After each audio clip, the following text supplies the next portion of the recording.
Alright, what's up guys? How's it going? Start to another day. And of course, welcome. We're got another target. So we're gonna go ahead and try and get it before it bubbles. Looks like I'm sending range, boys, but no, I'm not. See, what do I have my talent set to? Sending range. Um but yeah, we're gonna be a guy with 4 million troops. So hopefully he doesn't shield.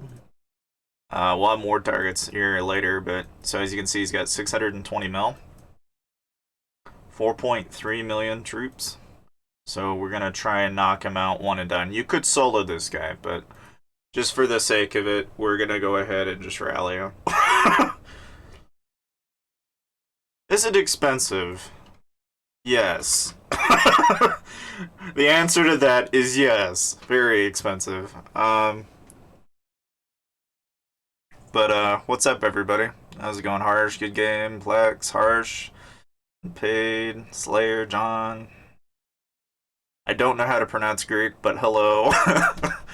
um, do we accept? I mean, right now, I think Ryan would rather have T4 players, but I'm of the opinion that traps are fine. And I think we're going to probably go back and forth with that. So, in all fairness, I would say, if traps want to join, I'm fine with it. That's my opinion. But I don't know. Oh, boys, come on. You gotta fill the rally. Why no one fills? Boys. Why no fill? Well, either way. Will 1.1 be, I don't know. Probably not. That sucks. God damn it. People, come on. I got T5 calves now.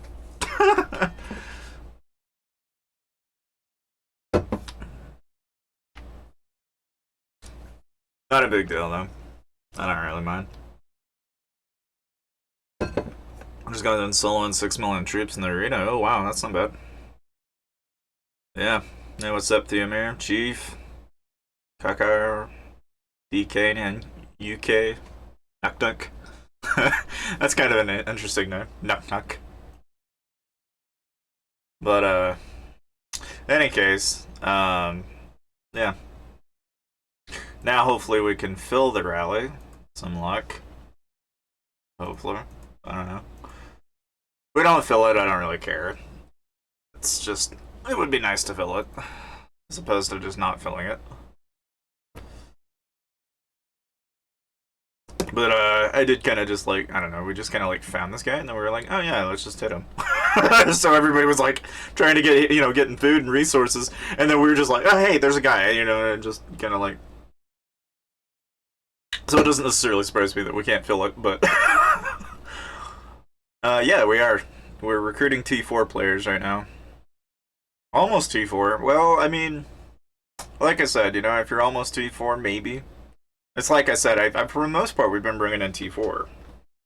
The main reason why is because when you're doing like any kind of like solo targets, stuff like that, it's easy peasy. At this point right now, we've been doing a lot of rallies, and these guys have not been hitting traps. Is the main thing. Rally leads go. We've got like I don't know, man. We've got kind of like a handful of people. I'm one of the rally leads, but I mean, Athens is, from time to time. Ryan has been doing some on his own, so I would say Ryan is as well. From time to time, we do have some other peeps that come up and around, though, that will rally, so, we're kind of like an assorted bunch, I guess. I'm doing. Yeah, that he is. So we've kind of like brought together like basically a bunch of YouTubers like Truly King, so it's a mishmash. But we're all kind of having a blast here. We're just zeroing people. Pretty soon, like now that we've got two guilds here that are helping us out. It's like I'd love to do like a rally party and actually quad, but it's kind of tough. So what do we have here in total? Just kind of a mishmash. A whole mishmash. Kick them. Who's... I don't know. Don't know who he's referring to. But anyway. Trying to keep... I gotta pay attention. Yeah, Ryan's right about that. It's like a lot of people have full inference from yesterday. Because we've been hitting targets and stuff. We're in 181. We don't, like, have a lot of food hypers, so we've been actually, I don't know, we've been kind of, like, running on fumes, in a sense. But, you know, to be honest with you, it's like, for the kind of targets that we've been getting, I mean, it's not that bad. Like, I'm not complaining. Hopefully we can actually hit this guy now. I'm hoping that it wasn't too late, and he doesn't pop a shield. That would really bother me if he bubbled. But, you know, I can't change everything. We got another guy we can hit too, so...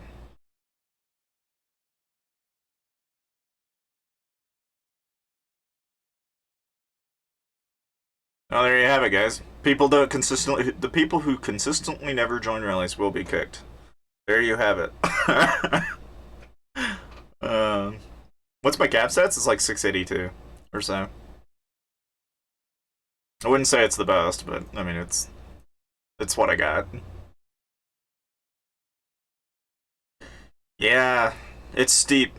We're trying to get more peeps to come by to try and bring down that scroll count. It's kind of rough though, because you like have to bring the middle up and then build them up so that that scroll count gets lower. But yeah, it's a bit steep. Not gonna lie. We'll pop a 50 for this so we can get the most out of it.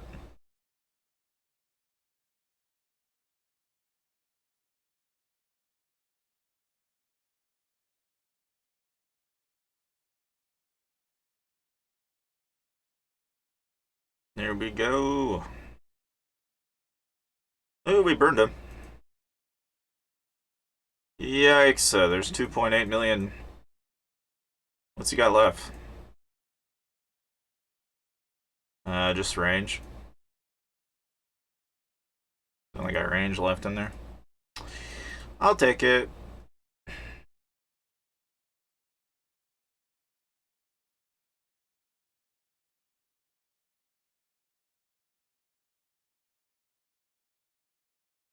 There's another 835,000.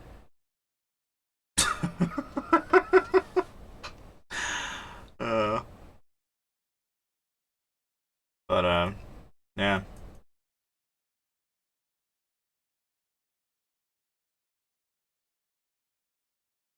152,000. Yikes. Not bad, not bad. And this guy here, wow. 2.8 mil. One go. Not a bad hit, though. You could solo a guy like that, though, by the way. It's possible, but if you rally him, it's kind of fun. I like to hit one, you know, like one and done, then you don't have to, like, sit there and solo a couple of times on your own. It's a lot cheaper on T2. Oh, wow, those are not bad stats at all. Those are good stats, John. My stats aren't quite up to par that way. It's because I'm Russian, that's why. If I was a little bit more careful, I'd actually probably try to make the manipulation. But yeah, so far, this guy here, he's got gold, so chances are people are probably going to pull him out for his gold. I'll just let them pull the gold out, though, since I don't really... It doesn't bother me none if they pull it out or not. How is he? Well, we've all kind of joined forces, so to speak. It's kind of interesting, but hey, you know, we're sitting here hitting people in 181 now. So all those people that I would tell you about, you know, the banks that have been sitting here in this kingdom are now getting ripped open, and they're fleeing in terror, I think, because everyone that we found has either bubbled or done everything they could to stop, you know, what little damage we've done to them. I mean, this guild, Okay, on the rankings, they went from like 67 billion might to 66 billion might in only like a day or two. These guys are losing might like stupid fast, and we're gaining might. Oh, we're catching up to them too, but like the collective losses on their end is huge. Probably, Chief. I'm just using mitts because it's what I have. Like I said, my gear is not top notch. I'm not packing like the best of the best. I'm not spending all the way. Now, like this guy here, I think he's just sending cav. To be honest with you, but there's only one way to find out.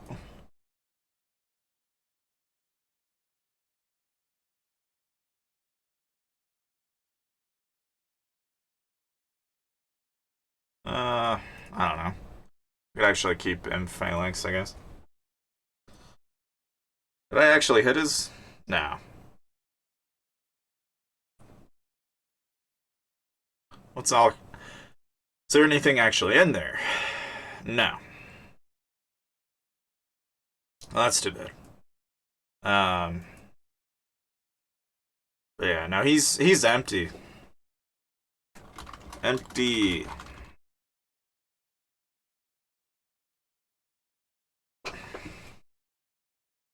He's no good now. Well, there's nothing. He's no good. But anyway, you want to see the guild? Sure. Yeah, I'll look at mails in a second. Um, so right now, right, we're called the bank raiders, and so it's what you'd expect, guys. I mean, we were 6 billion, I think, 2 days ago, so we've doubled in only a couple of days. Um, and we've brought in quite a few people, so it's going. I mean, we've been able to fill rallies. We've been hitting people left and right. Well, a lot of us, we just we need to get like some farms going so that we can actually feed ourselves the food, because otherwise we just will run out of food to hit. Like we would keep hitting people if we could. Yeah, I know. If you're wanting this guild for like, um, for like gift level or any of like the starter events and all that, yeah, it's a starting guild.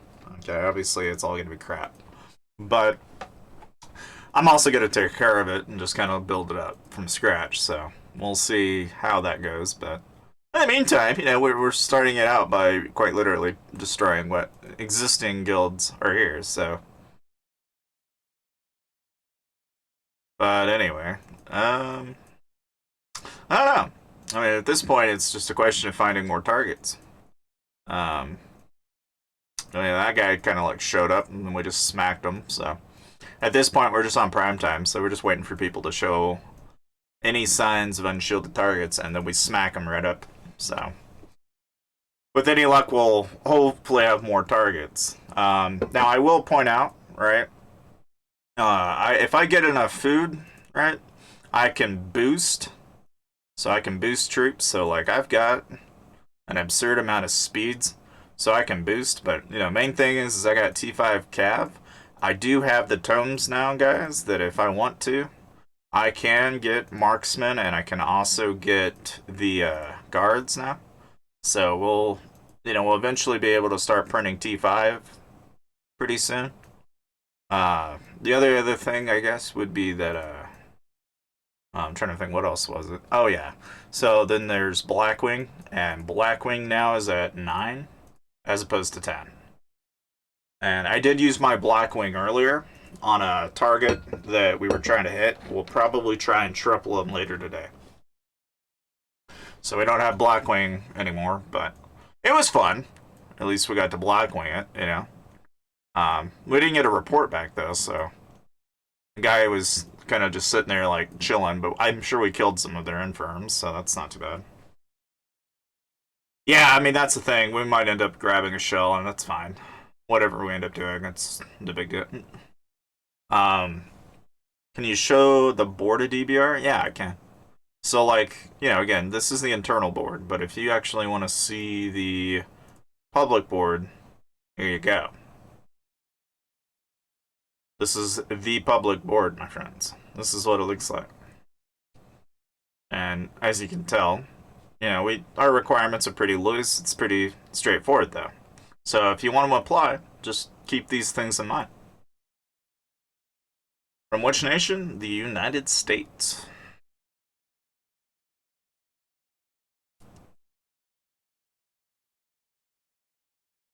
Okay, John. Yeah, I mean, to be honest with you, depending on how long we're here, we will probably hold the Wonders, probably, once the Wonder Wars show up.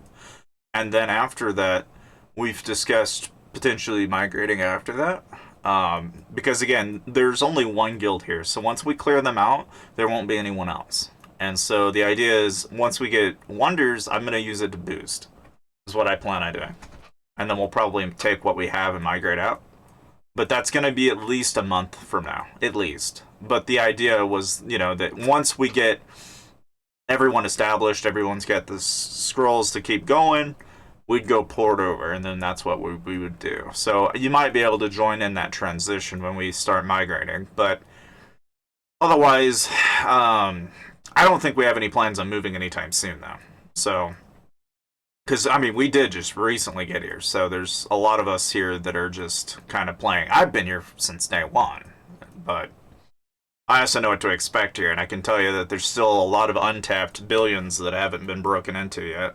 And when we get into them, we're going to be wealthy on resources, enough that enough people can probably build a couple $100 mil.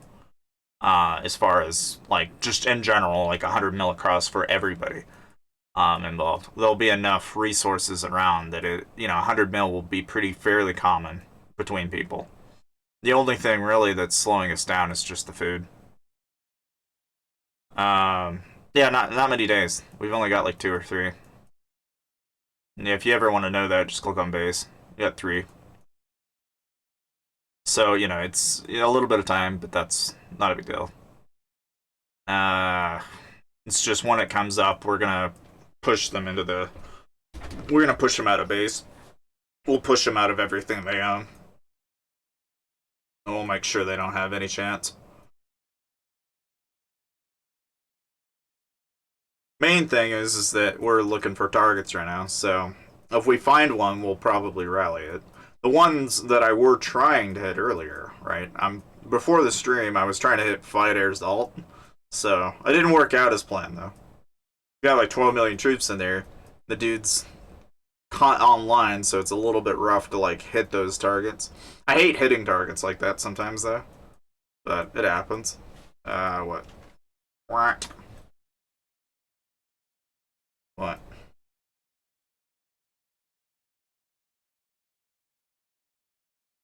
What about these guys? Yeah, no. Spicy's not. No. I know we could hit those guys, but we shouldn't. Okay.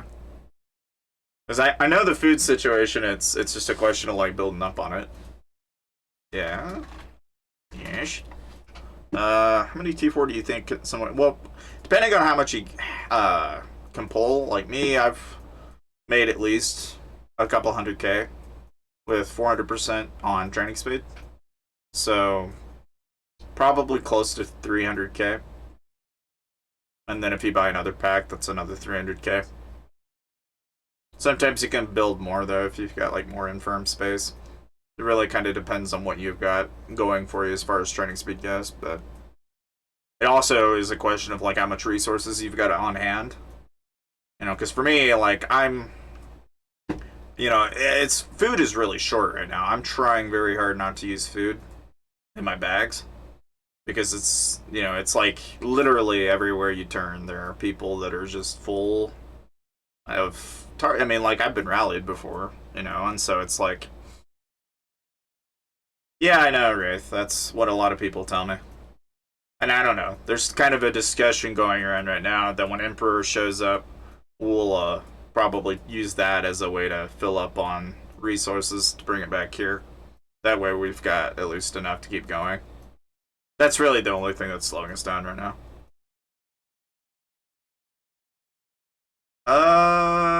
Yeah, see, like I said, don't watch. Even though I personally would, it doesn't mean that, because of what we're dealing with here, mostly everybody's T4, and so it'd be really rough for a 50 mil account. Like, you're gonna have a hard time no matter what you do, because T3 will not get through T4. You can try, but you're not going to succeed. It's only going to postpone the ability to really attack anybody. So it's the emphasis on T4 is not because, you know, it's for no redundant reason. It's mostly because if we're going to hit targets that are like a billion might, there's a reason why. You know, like if you're going to hit with T4, you want to have T4 when you're doing it. And that's, yeah, I mean, that's the thing, Flaxter. It's like, if you're not T4, then you're probably hypering in this guild right now. Like, and that's just the way it is. It's not that I want to bash anybody that's a T3 player and tell them, no, you can't grow. It's just that with the way things are right now in the situation in the kingdom, the only people you can fight are a billion might. Or they're 500 or 600 million might. Meaning that if you're not of that caliber, you're going to get hurt. It's just the way it is. I mean, it would be different if I was in like a Kingdom 611 or something akin to that, because then you would have an all range of different targets and guilds, but this kingdom is pretty strictly one guild. It's M7Y, and they're all a billion might, and they're about 70 billion might as a guild, with another 40 billion might behind them as far as their alternate guilds go. So it's, for us, collectively, it's already pretty, you know, it's difficult as it is. And we're all T4 players, and we're clearing out of banks, we're clearing out large, you know, accounts and stuff like that. It's just something that you got to be kind of mindful of, and that's why I try to avoid getting people like T3 players or people that are just like on the brink of getting to T4. I warn you, because it's a war guild like this, right? Is you're gonna hit day in, day out all the time. That means you're gonna lose troops day in, day out all the time, which means it's expensive. Okay, most normal people are not gonna find that to be all that fun, because it's war. It's not something that you're gonna find easily, you know. So if you're T3 and you're just trying to get by, it's like you're gonna go, hey, I need some resources, and we're gonna tell you, no, we need the food to heal so we can keep fighting. Like that's the consequence of it, you know. So for people that are trying to grow and stuff like that, I don't want to shy you away from the guild right now, but at the same time, I can't tell you, be like, hey, come over, you know, because it's not going to be that easy. It really isn't. Like right now, everybody's hurting for food because we're using it to keep going. Like that's literally, that's really how it's going right now. Like it's just a matter of, so I don't know, you know, but even still, like, we're probably at least another hour or two out before we really get into high time hitting targets, but again, you know, if any of them show up on stream, we'll hit them right on the spot. So, but even still, sup, mixed. Okay, I'll look at mails now since we've got a lot of mails now. Yeah, sure. I'll give you it, Athens. We can start that if you want. I do not mind. Let me actually.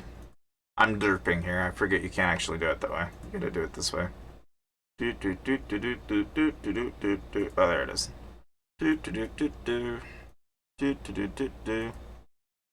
Yes, I'm aware. Shushes. Shushes. That's all I have to say.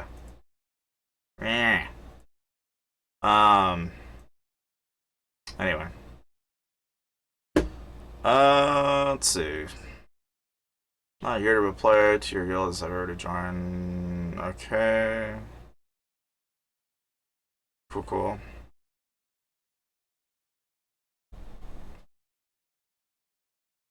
Well, I mean, I've zeroed myself attacking people before. It happens. It's okay though. 1.4 million through. Okay, cool. Alright.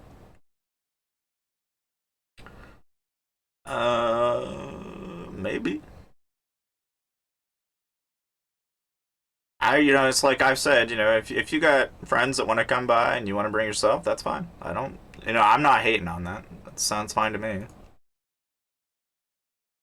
Sounds fine to me. Yeah, like, if you got T4, come on by. We're just in 181. And we've been hitting targets left and right. Like, that's all we've been doing. Anytime a target shows up, we've been hitting it. And the real trouble is like right now, the ones that we aren't hitting are the ones that are like a billion might. Because, you know, obviously when you're trying to hit somebody with a billion might in one guild, that's not going to happen. But here's the thing. When we keep adding people like we are right now, and we get 2, 3, 4 guilds, it's not going to be very long at this rate that we'll start doing rally parties, and then we'll start quad rallying the billion might players at. Because at that rate, it's really, you know, it's we're on that I guess the pathway is there. That's what I'm going to say. That direction is certainly we're going in that direction day by day. And then to be honest with you, it's eventually it will get to a point where people like this who are sitting here at 900 million might and wear gear like that, that will no longer keep them safe. Like that will just no longer be a prerequisite. It will be people like this guy that will get shredded. Like this guy here sitting here totally chill as a cucumber wearing his monster hunting gear, but 3, 4 guilds pop up when we rally him at the same time and he stays chill as a cucumber in that gear, and that's not going to last much longer. Because people like him, although they've got the comp, they're not going to withstand 4 rallies at the same time. Yeah, a lot of them do. That's the thing. That's what makes this kingdom so, like, fruitful. Like, even though I've been hitting rallies and stuff like that, I've gained 10 million kills in 2 days. Alright, like, compared to where I was soloing people and getting, like, maybe 4 to 5 million kills every day, I'm almost doubling it now by the amount of kills that we're doing in terms of rallies. I mean, just a few minutes ago, for those of you that aren't even here, like, to the actual rally that happened earlier, okay, the guy had 620 million gold, and he had 4 million troops. I can solo this guy, but why solo him when all you have to do is hit him once, and you kill 2.8 million in a single hit? It's easier. Then I don't have to lose so much T2 anyway, so it works. Plus, I got T5 in there, so, you know, you flack them with T5, and then you clear everything. Which is kind of nice, you know, like when you're going to hit a target, you don't have to, like, sit there. But then, you know, of course, you know, where everybody else is kind of, like, iffy about it, of course I'll still solo it. I know what to do, what I'm working with here. So, you know, you can solo somebody, and you can still pull in those kind of kills, you know, to clear them out. I mean, as you can see here, you know, it's still not bad for kills. It's not bad at all. Can T3 be useful? Not really. Not on T4 targets, anyway. If you had a lot of T3 players and you were hitting T3 players, then sure, but if you're hitting T4 players, it's not all that handy. That's the only thing. Oh, well, I don't care. Make it go away. Yeah. But even still, you know. 250, 452.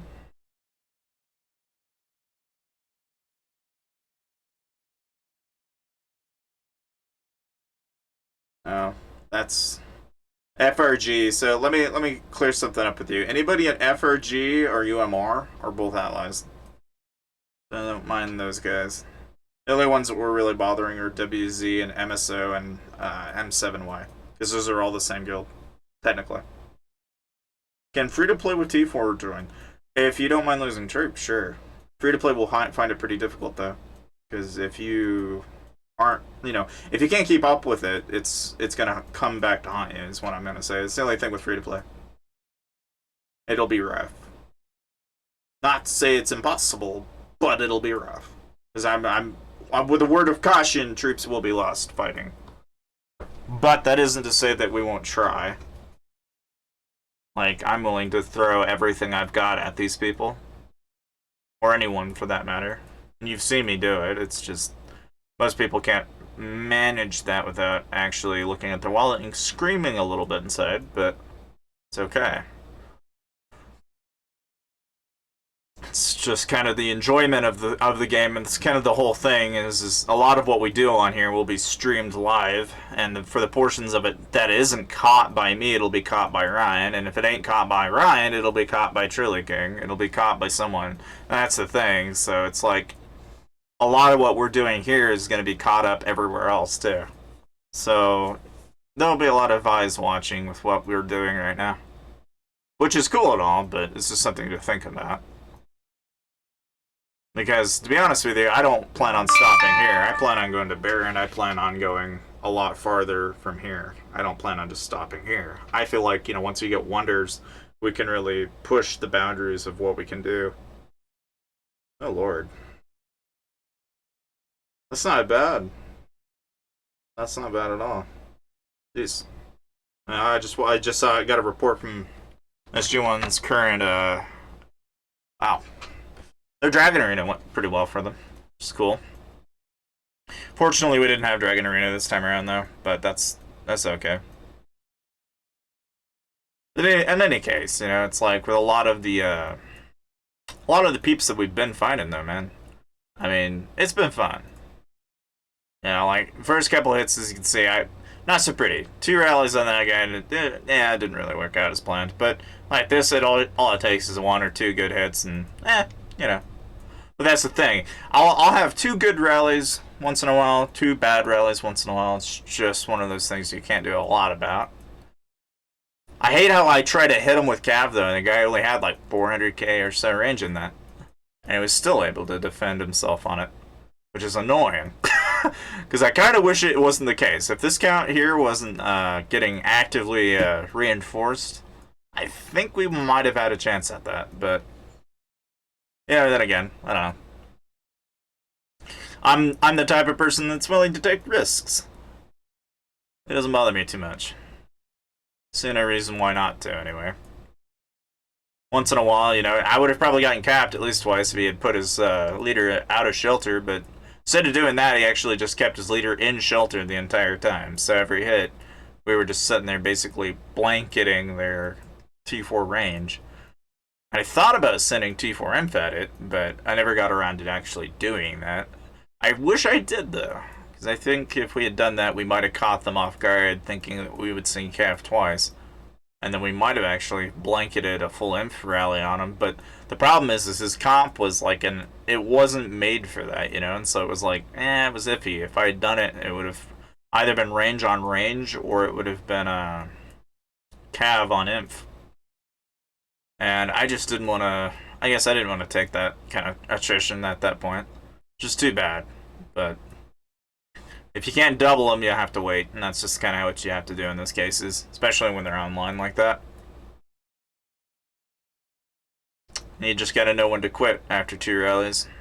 Fortunately, sometimes you just can't get them all. Yeah, I know. And some of us are like hurting on Inferns, so as soon as I heard that, I was just like, yeah, okay, I'll stop it for now. I know. Well, that's because I've got a good Cav set, Dominic. Like, I'm good at Cav. Cav is like my go-to right now. So I've got T5 Cav, and then I've also got Cav on top of that. That's my go-to. But I will also throw out the idea of sending Imp and Range from time to time. It's just not my strongest set. So if Imp and Range is an option, I have to lay that out to whoever else. Okay, so people are asking, I'll go ahead and show you. So let me check and see if I'm in Talents. I think I am. Yeah, I'm in Talents for Cav. So this is the most I can muster with my gear. It's 692. And that's with everything that I've got. It's not tippity top high, but it's pretty high up there. You know, and I've got a little bit of army attack. You know, it's not top notch, but it's at least decent enough that compared to like using range, because if you look at my range set, you know, you see there's 359 on that. If you look at Cav, it's at 454. There's almost 100% difference. So my range set is not very good, and neither is my Imp, because that's at 371. It's close, but not quite. Like, I'm a lot weaker in range and Imp right now. Like, if I want to change that, I could spend, you know, up, you know, $40, $50 worth of packs on Material Madness. It's just I know that if I go that route, the benefit of it would be like, what, a 40, 50%, maybe 100% increase on gear, but it's going to take, you know, a couple $100 just to get it to that point. So rather than do that, I'm actually working on the familiars. is what I'm doing. I'm trying to get the 600% familiars, and then I figured that, you know, well, I'll have that to at least, you know, kind of, I guess, you know, play around with. You know, it's like with Blackwing already at like 480, you know, like my range damage is already fairly high. With Blackwing on top of that. Oh, with this guy? Yeah. Yeah, Junobao is the guy that we keep clearing. We've cleared him at least 3 times. But T5 familiars are my like, if I'm gonna make an investment, I'm gonna make an investment in T5 familiars through like a token pack or something like that. I'll go that path a lot sooner than I will going down the gear path. But at this point, I'm kind of like taking a step back on spending because, again, at this point, you know, it's like I need to build troops and I need to build T5s, and so that's the expense related to Lunite on that's pretty high.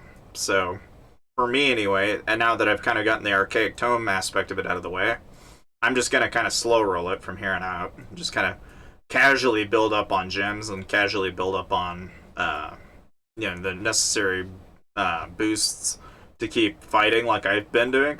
But otherwise, I'm gonna slow down on, you know, spending on tomes, spending on things like that because it's not super necessary. You know, and because we're warring like this, you know, obviously my bags have taken a hit, you know. So for that, you know, I've also got to factor that in. You know, because after a certain point, you know, you have to kind of save your bags if you can.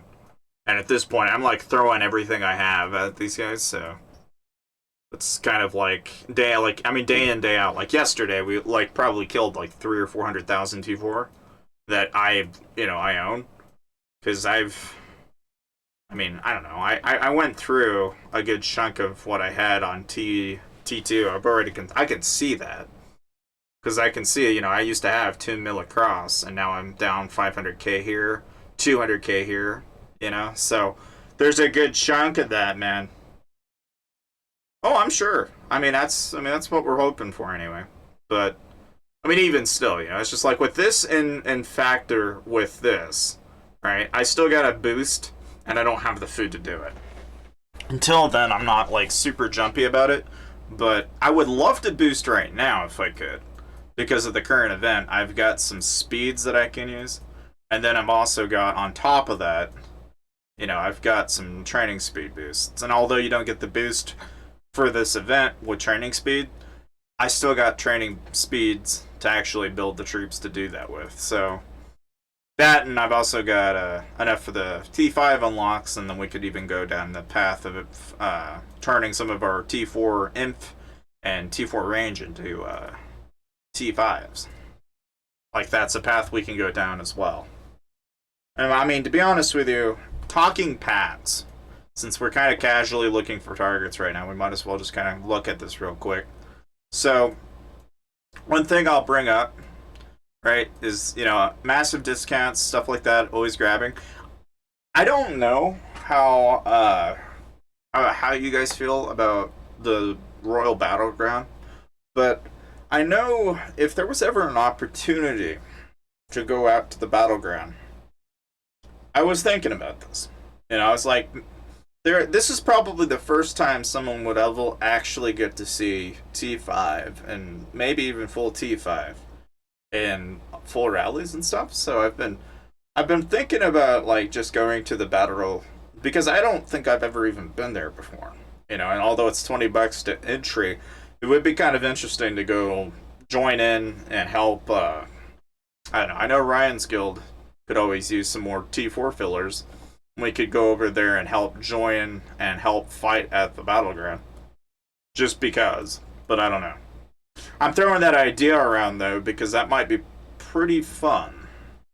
Because we could go around and help join rallies and fight on the Wonder there, which would be kind of an interesting insight you guys don't get to see all that often. Obviously, as far as reports go, I don't know how much of that I'd have to redact, but, you know, it's just something to think about. As far as Material Madness goes, you know, again, that's Was there ever a? I don't think so. But you know, as far as like Material Madness goes and stuff like that, a lot of these packs are like, eh. You know, I would grab Frosty Special, but I don't necessarily need energy or speeds at this very moment. The only pack I really kind of need to grab is Lunite Scavenger, and I know I do, because that pack doesn't come up very frequently, and you need Lunite to heal. And I kind of wish there was a better way about going about that. That's the only thing I don't like about T5, but you don't really have much choice when you're looking at gear. But otherwise, most of the other packs, as you can tell, I don't really bother with them. You know, but as far as the Diamond Store is concerned, if you don't know what these are or have never heard of it, I've got 2 links in the description of the stream. And one is to an emulator tutorial of this. The other is for your phone. And you can save up to 25% on packs, basically. You can save yourself money, and it's a really nice way to go about doing it. I just recommend checking the video to kind of learn more about it. Because again, it's a cryptocurrency wallet, and you can use it to save money. And because Ethereum's been going up, and there's an advantage to using it right now. That as far as, you know, if you're willing to spend with, you know, app coins in particular, you use it regularly, it's actually not that bad. But again, you can get up to 25%. So it's just something I'll throw out there in case you guys don't know about it. But otherwise, how many rallies could you take? Probably 1 or 2. I've already taken 1 not too long ago. Let's see, actually, I think I still have the report. Okay, and this is like when somebody sends a rally at you, and I'm in counter. And mind you, that's 1.7 million range. Okay. And this is what I've got. And that's what died. Like, for what it's worth, he ended up having to pardon because he got himself capped doing that, so. But the point is like, you can defend on a comp like mine. You can do it. You know, with 2 million T2 and a couple, like, when you get about past 600k T4 across, it's doable. You just have to be in the right phalanx when they send. You have to pay attention to what they actually send at you. Is the main thing. You don't care too much about their phalanx. You care about what troops are sent. The minimum requirements are on the front page of the guild. Just look up DBR. But the main thing is if you have T4. Well, yeah, the stats is helpful for sure. But I think even like somebody on core stuff can do it. That's the thing, even without stats. Because I used to do it without stats. I would actually wear no gear, no nothing, and flat take it, and I've done it that way too. It does get a little higher. I'm not going to deny that. It will go from, like, instead of 300k beds, it'll be more like 5 or 600k beds, but you'll still end up capping it, even without gear, and decent set gear for that matter. But yeah, you shouldn't try it though, obviously, but I'm saying you can do it. It's just not effective, in a sense. I would not advise anyone to do it, is what I guess I should be saying. But I know people that have done it. I've done it myself in some circumstances where I absolutely had to. Yes, he would. But that's just it. If you absolutely had to, you can do it. It's just, it's crummy. It'll lose a little T2, but you'll live. Won't be so bad. It'll be different with some, you know, some... I would say Mythic Champ, I would probably not. But, you know, if you're like talking normal Rally T4 leads, it's not that bad. Mythic Champ 11k, different story. Might want to rethink your options. If it's T5, run the fuck away. You know, that kind of thing. If it's that, don't bother. Don't even try. Yeah, so when I say that, you know, well, yeah, this is what I've done in the past. I might have to point out that this is also before T5 familiars. This is before, you know, like, and so that is a disclaimer that should definitely be put in red font. So, yeah, this is something that of a past anime. You know, So that's the thing. As far as anime is concerned, I am not somebody that actively consumes anime on a regular basis. So I wouldn't know enough about it to tell you anything about it, really. Aside from that, I knew I'm aware of Naruto. I'm aware of One Piece. I'm aware of Bleach. I'm aware of Dragon Ball Z. There was Inuyasha. It used to come up on what was it? Adult Swim. And I used to watch that kind of stuff at like 2 in the morning when I was bored as hell. But that was back when I was still watching television. And nowadays, I'm not actively consuming anything on the TV anymore because most of my time's spent on the internet. And I'm usually playing games. So when it comes to anime, I kind of jumped off once I started. I did start ringing.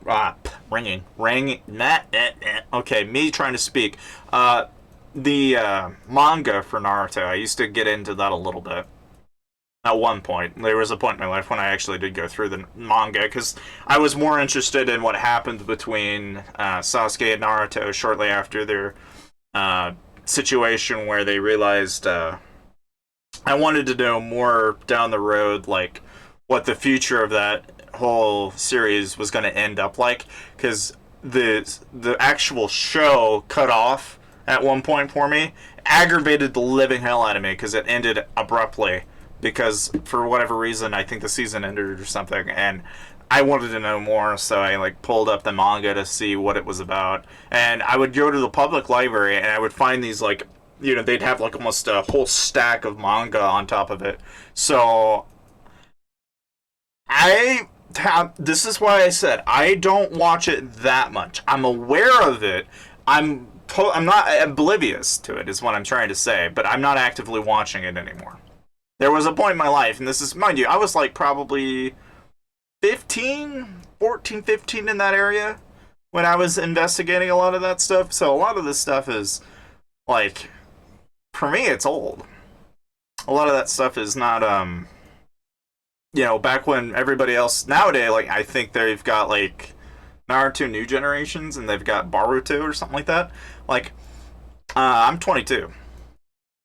Let's see, the thing is like a lot of the people that were into manga and anime then are some of the same people that are into anime and manga now, but it's just like there's a lot of new anime that I've heard about that I know a lot of people get into. Some of it depends on where it's coming from too, but a lot of the time it's it's like, it's not that I don't look into it, it's like I'm sure there's a lot of good manga and anime that I don't know about that I could probably go find, because I think everything from somebody that like loves to watch movies and I love to play games and stuff like that, I consume entertainment pretty frequently. Like, I consider myself somebody that likes to investigate that kind of stuff, and I don't really have a filter. There's a lot of things that I'll look into regardless of what people think about it, because I just like to have a working knowledge of what everything is around me. Yes, sort of, kind of, not quite. I'm not the oldest one. I'm gonna leave it at that. It was like October, September, no, not even that, probably August of 2016, but I was not there at the very beginning. Where Abatrex and BNN and like a handful of other guys, they were there way before I was. So I was there before, like, I'd say I was like there when it's just started to get going. I was in Kingdom 61 when it started, so and then for quite some time I would chill out in Kingdom 52. But I mean, like anything, I'm not like super old, but I've been playing the game for like 3 years. So I've been playing the game for quite some time, and I've seen its development, but rather it's like, and I was telling people about the story about this, like yesterday. So if you want to watch last stream, you can. But to cut it down into something that is a lot less extensive, I guess. Basically, I took a course while I was in college, and they wanted me to do a marketing analysis of a market, and so I chose the mobile market. And what always fascinated me was the pay-to-play market in regards to mobile games. And Lords Mobile was like one of the very first games that I picked up because my cousin suggested it to me that it was a strategy game, and he was like, I've been playing this passing the time. And so, lo and behold, I picked it up, started playing it, and I'm like, you know, hey, I kind of understand, you know, what the craze is about, and I started playing it more and more, and pretty soon I was watching streamers playing the game, and then I actually started streaming it myself on Wii Gamers shortly after that, because you know, and then eventually I actually streamed on Wii Gamers for about a year straight, and I was actually contracted to do it for them. And then Wii Gamers cut the streaming, and so I left. And then for about a year, I haven't streamed, and I've been doing videos on YouTube. And now we're back to streaming again. But now we're doing it on YouTube once more. Now, provided, okay, I think a lot of people look at me and go, "Oh, is the only thing you do is Lords Mobile in your free time?" It's like, no, dude. I play Steam. let's be real here. Terraria, Europa, Hearts of Iron 4, the whole list, Halo. Man, there's so much. Yeah, you're now breathing manually. Don't forget there is so much. Oh my. Oh yeah. I don't know. You know, I guess I'm on like repeat maybe. I don't know. But then again, I don't know. I think if you play a game and you've been with a community with people for long enough, you get to just kind of enjoy it, you know. And I think the main thing for me is I've been playing this game for long enough that it's, I don't know. I saw kind of like an interest in trying to help people that played the game, and that really is kind of what got me into it. But cool. Neato, that's a nice set of monster hunting gear. What's my favorite DLC? Well, see, now, I've been looking at the DLC in Hearts of Iron 4, and I never bought any of it, because I've always felt like the DLCs were kind of, you know, like, I never felt like they were worth the money for what, you know, they added. But I think the most recent one that I found interesting was the Resistance update, because of the fact that they had spy mechanics. And the spy mechanics are interesting in the fact that where I used to spend most of my time having to invade, conquer, and do it with really brief radar communications, it's like now, okay, I can actually use spy networks a little bit more effectively. I think that might be the only DLC in Hearts of Iron 4, though, that I've ever really considered buying. The other ones, Together in Victory, and I believe the other one was the Kaiserreich. I could be wrong, but I think it was, or was that a mod? I don't know which, but anyway, I remember one of them that added some, like, naval trees, and that one sounded interesting, but I don't do a ton of naval. But if I did, I probably want to pick that particular DLC up, because I believe it helps with your admirals, which would be really nice. Now, there are games like Bannerlord, for example, which I've always thought about playing, like, you know, a random game on stream. I don't know how open you guys are to that, but the idea has floated around in my mind that we could even do some, like, random games on the weekend, you know, and just kind of, like, pick a game on Saturday and be like, you know, hey, look, we're just going to do a random game, and we'll just play it, you know. And to be quite honest with you, I found the inspiration from Vinny. Because I see Vinny doing it, and I'm like, you know, this is kind of funny.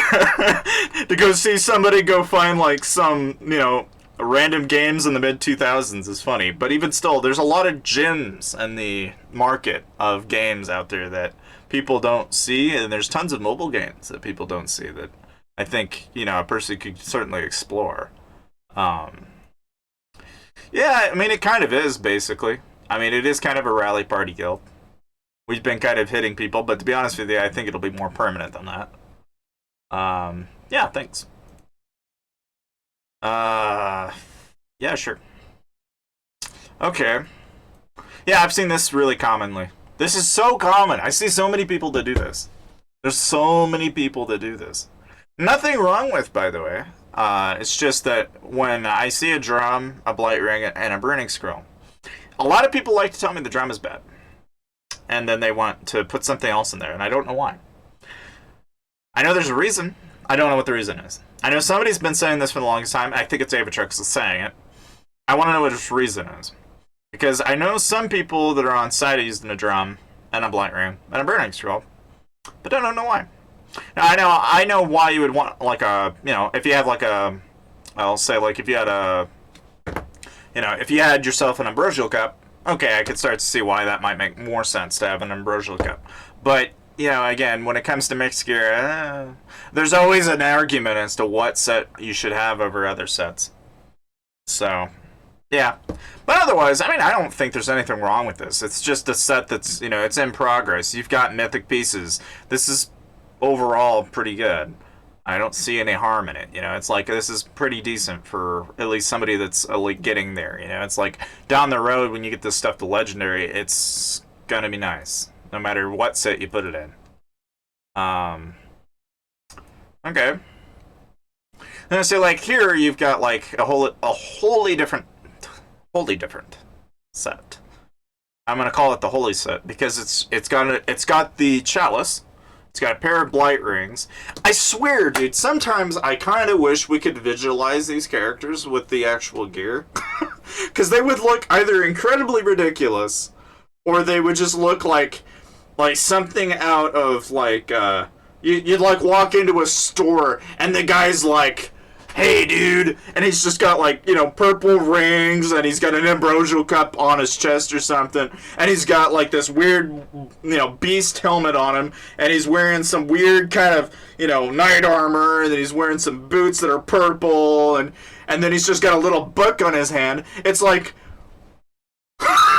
yeah, I don't know what to do there. I don't know what to do if a guy came up to me like that and just walked up on me like that. I don't know what I'd do. That is actually kind of like super, you know, like, okay, like I don't know what to say to that. You know, like it's kind of sketch. Well, you're rallying me. No, I don't want to rally that. Hell no. I wouldn't rally that.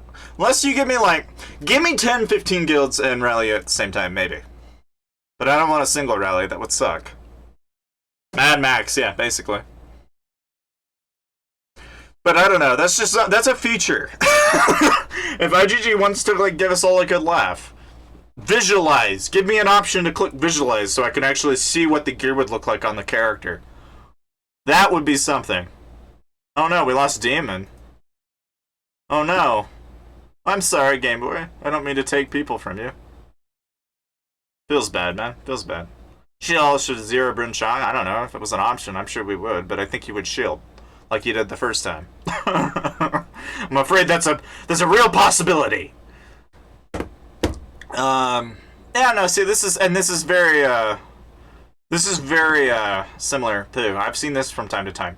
I know for a fact you'll eventually want to replace that, but for what you have right now, that's fine.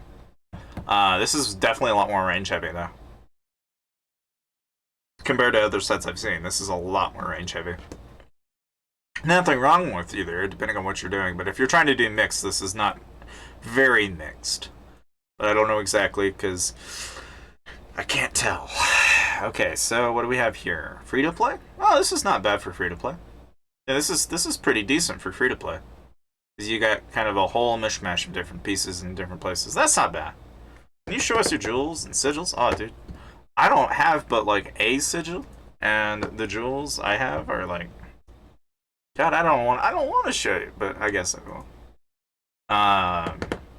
But even still, solo trap gear. Oh, okay. Well, I mean, even for solo traps, my only thing with this would be is it seems range heavy to me, but I could be wrong. It just feels range heavy. I feel like there could be more stats shifted around a little bit, but I don't know where it would be. At the same time, you know, it's like with the HP and damage you're getting, it's not like you're hurting yourself any though, because you've got a lot of HP in here. That's, you know, that's all good stuff. There's nothing wrong with. This is just a little bit, I don't know, it's interesting. I haven't seen anybody do it like you. You're the first one I've seen that has a set like that. That it is. Mythic Scimitar is better than Purple Mitts. I agree to that. Based on what I've seen. But the moment you get a pair of mitts to gold, then, you know, no more. But I can see why Mythic Scimitar would be better. I can see why the argument is for that. But that is all dependent on what you're using it for. That is one thing that I can say about it. I can see why you would want to use a Mythic Scimitar, though, when you compare it to Purple Mitts. The only problem would be is what you're getting in terms of defense. The one thing that's nice about the mitts is you get so much defense out of it that Scimitar doesn't look so pretty for that reason. That's really the only thing. Otherwise, I mean, as far as that HP goes, you're trading HP for attack between the Scimitar and the mitts. And some people might want the attack and the Scimitar than they will the HP, but I think the HP is good in mitts, and so I don't really like to swap mitts out most of the time. That's the only thing. So I'm of the opinion that, like, once you get the mitts to gold, then why the hell would you want the Scimitar anyway? Because, I mean, the Scimitar is great if you're starting out, but you will eventually want the mitts anyway. You'll, like, shift to mitts anyway. So it's just kind of an like, you know, maybe. You know, but so far it looks like we got some targets floating around. But again, you know, like this set here, you know, it's like you've got an expensive piece that probably will cost you a fortune to upgrade. And these are going to be kind of frustrating to upgrade. But I mean, if you add this set all the way upgraded, this is not a bad choice. Although again, it's an interesting choice. You know, it's like, I see what you're trying to do. It's an interesting choice overall. Like, you've got some pieces in different places, and there's definitely a logic to it. It's just different. You know, and my opinion is use what you got. If that's what you got, that's what you got. But there's, you know, I think you can probably reason to argue that this is probably not going to help you down the road. Chances are that's going to be a little too hard. But that's just my opinion on that. Oh boy. No, so like this is super cav. This is super cav. This is like somebody that wants to smack with cav. Cav, cappity cav. Good cav set. Now like here you got, I mean this is not bad. You know, like this is all mostly blue, but it's not bad. It's all blue, but it's decent overall. And it's not uncommon. I've seen this pretty frequently. But that green watcher though, why you do? Yeah. Well, yeah, and that's just it. I'm not going to argue with you on the mitts, especially with the HP portion of it. I can just tell by looking at your gear it's HP heavy, and there's nothing wrong with it. It's just range and HP heavy, which is not a bad thing, depending on what you're doing. I mean, it really does depend. Even still, though. And that's why, you know, it's like when I give gear recommendations, you know, I'm not going to tell you like, oh, hey, this is what you should wear or what you should do. I'm looking at it and evaluating it for what it is and what you're trying to do, and I can see it. I know the logic, but there are always better pieces. And way you know what pieces are better, though, is you can Google it. Because there are defined blast sets, there are defined best mix sets. These are things that you can find out. You can look it up. It's stuff that, like, I could repeat myself 30 times a day in a gear check stream, but I don't see a point when it's as simple as a Google search. So this guy here, huh? Well, he's a little bit more than what I had on the other guy. So if we hit this guy, we're going to have to double it or triple it. And that one will take a little while.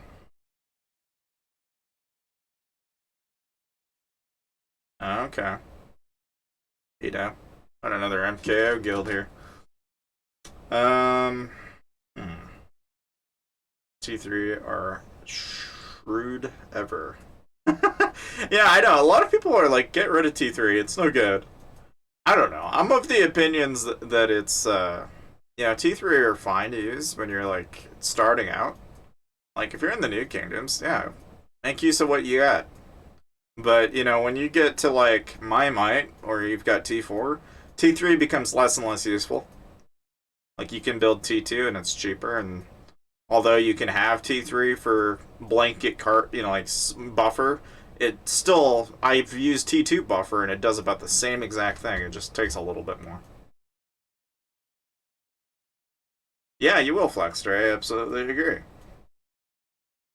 And that's why most people are kind of starting to go, eh. But you know, I'm not also opposed to it. You know, it's like I can see people use T3, and I've seen people use it. It's not. I'm not going to tell you how to do it. You know, I can just tell you from my personal experience, it's costly to have T3 for buffers. It's costly to have them in rally traps, and I just don't want them in my fort for that reason. Because I don't like having to exchange when I know they're going to die anyway. If I'm going to exchange and I know they're going to die anyway, I'd rather them be T2. At least they're a little bit cheaper to do. That's just where I'm at with it, though. I like to think, though, that people live from experience. People will figure this kind of thing out on their own. Yeah, I know, but, you know, it's like I could tell people that like 1,000 times, and you'd be surprised. People will either make a decision based on what they do. They do. They do more damage. That is technically true. But if you know that you're going to lose them, and let's say you hit somebody 50 times, do you want to pay 20, 30 mil, or do you want to pay half that? Because for me, if it's just blanket cover, I don't see a point. Even if it does a little bit more damage, it still costs more to heal it. And if T4 is the one doing the damage, I don't really need the T3 to do it for me then. Don't get me wrong, yeah, you can use T3. I'm not saying you can't. I'm just telling you why I don't. You know, like, that's the only reason that I don't use T3. Otherwise, I would probably have a different opinion. If T3 and T2 had about the same cost by a marginal difference, then yeah, I'd probably start using T3. But that difference is not there. So, you know, it's big enough that I would rather use T2. So.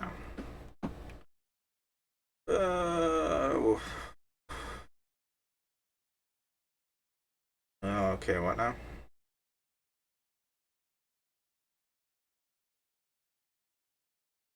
With whomst are we bothering here? I don't even know anymore. I don't think we've got a target yet, so I'm not going to worry about it, but I know we're getting anti about it now. So, depending on who we end up hitting anyway. 3 million of each T3 and 5 million of each T2 would be a good comp. Really? I've never seen... I know I've heard of this. I've seen people that use T3, T2. That's what they tell me. I've never seen it, though. Like, I've never seen someone actually walk away with it without, like, a lot of reds. I'm not saying that, you know, it doesn't work, because I have never seen it work. I mean, I'm not saying that it couldn't work, is my answer to that. You know, it's like, I think it might. It could. You know, if you tell me that it could work, then, you know, have at it. I'm of the opinion that if you think you know what you're doing, do it. And then if it doesn't work, then you know. You know, and so, like, your confidence is only as good as you know, as what you think might work. If you're confident that you're right, then, hey, who's to tell you otherwise? I mean, people are stubborn. I like to think people learn from experience. Mistakes are things we learn from. And ultimately, if it's a costly decision, you're confident in it, and you're willing to bet on it, it's like going into a poker table and betting on fives. If you think you're going to win, who's to tell you otherwise? You know, you're either going to lose the hand or you're going to win the bet. I don't know which it's going to be, but I'll leave it up to you to decide, you know? Like, I just know what works for me, and that's because I play my cards the same way I play, you know, and so I do it from experience. It's not much different. I can tell you how I do it, but obviously not everybody's going to do it the same way. You know, and so you can't, I mean, in a sense, obviously there's this fine line between, you know, okay, we know this works every single time. We know that there's a metric that we can follow, and we know that there's what we call, you know, a bar to entry, right? We know that 2.3 million T4 can do approximately this much damage. And if you match the amount of troops required, you could, in theory, cap it. You could, in theory, potentially fill 600k beds and still be okay, or maybe be short a little bit if you're in the counter. So I'm not going to throw out like, hey, you know, somebody with 70 million T1 walks up and be like, hey, you know, rally me. And they rally and he loses 40 million T1. And he's like, look, I capped it. And it's like, you're right, you capped it. But now, what did you lose to cap it? You know, and that is where people start to figure in the metrics of it. Well, okay, now if I cap it, how many troops did I lose, and how much is it going to cost me to rebuild it now? And if it's too expensive for me to rebuild, then chances are that's probably not the right way to do it. Just a thought, though. But, you know, again, I don't know. There are people out there that will lose like 2, 4, you know, sometimes 5 million T2, and then keep going and be like, nah, man, it's all good. I lost 2 or 3 million T2 to kill 700,000 T4. I'm not hurting for it. I'll do it again, no problem. But then it's just a question of like, well, yeah, but you know how much gems it takes to do that? Like, if you're gonna do it every single time, like, personally, that's why I try to. I mean, don't get me wrong. I've ate rallies. You've seen me do it on the channel. I've done it a bunch of times, and it's personally, I like hitting rallies that are only like maybe 4 or 500k in my beds, and then I'm done. I don't have to like consistently lose a couple million T2 just because I feel like I can prove a point. You know, it's like, yeah, no. Not against those odds. Just it's not a fun way to lose troops, in my opinion. Especially when, you know, like in comparison to this, where, you know, it's like if I lose troops, all right, I lose it on the bet that I might kill 10 million, which is a lot nicer to win on a bet, in my opinion. Yeah, we can add some monsters. We can do that. We got 36k energy. Why not? Let's see. We got level 2, level 2. We got some level 2s here. I'd rather hit, well, I don't know. I forget. What did we decide on? So 5 level 2s, 2 level 3s, and 1 level 4. Okay, well, then I'm going to go ahead and hit some level 2s then. So, okay.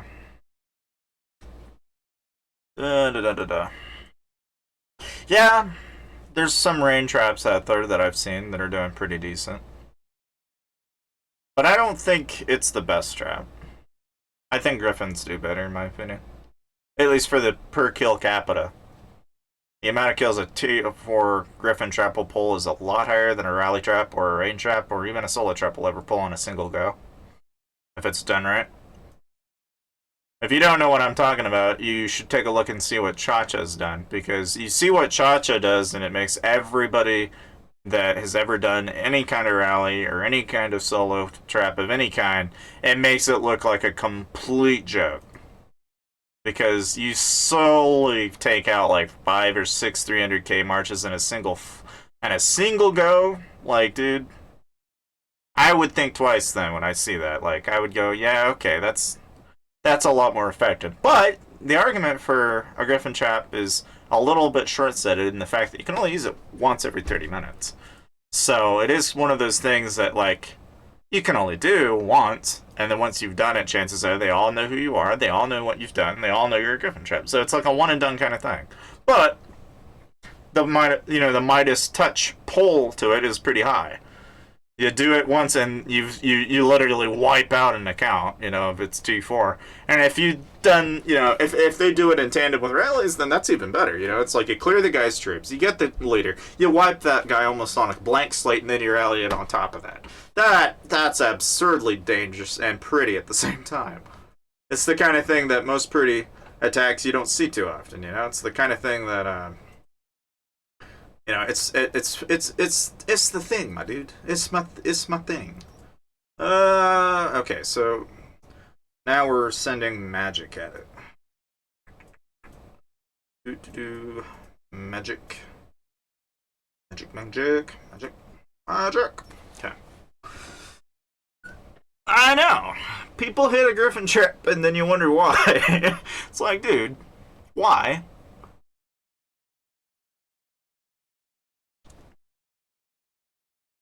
But I don't know. Right now, it's like I don't know. I don't know if any targets are gonna show up, but if they do, cool beans. I really don't know what we've got in store for ourselves either. I know people are just looking right now, though.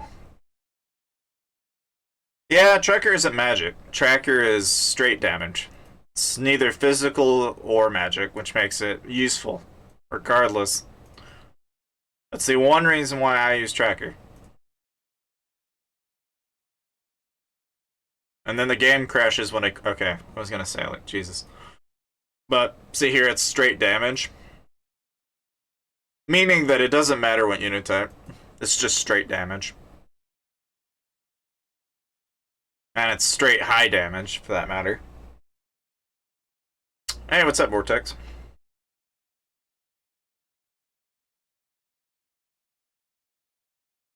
Yeah, I know. I know. It's... It's kind of one of those things that I think a lot of people right now are like, I don't know, it's like something people are saying in general, you know? Thank you, Wasted. I don't know, you know, it's like, it's kind of like, I'm sure there will be a target. It's just a question of when. I think, what did we do? Like 3, 4 hits? I think this is 5, so this is pretty close. I think I'll just one-shot it. I might lose a little bit on top of that, but that's fine. A little bit on top, but that's okay. It's not so bad, though.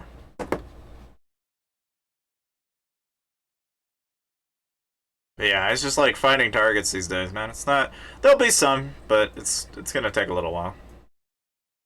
So... Anyway.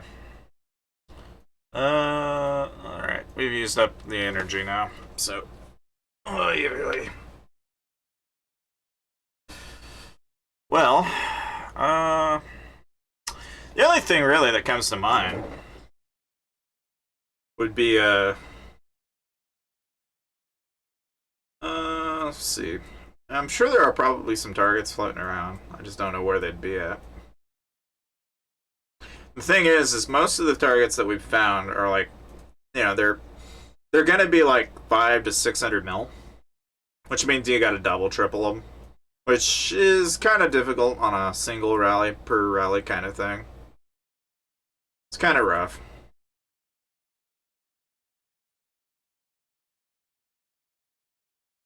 Capo? Who is this? And has he been scouted, and has he been zeroed? I've got 3 questions.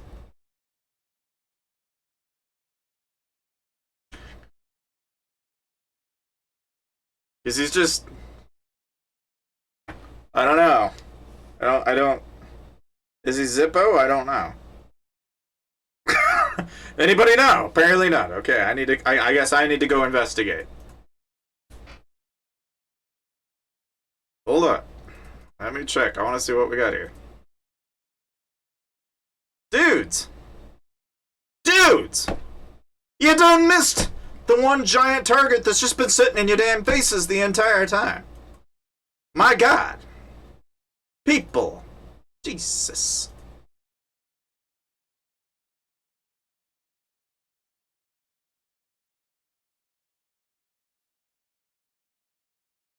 Put rally spec on now. But Lord have mercy, like, Jeebus Lebeweebus. Okay. He's just got a little bit left.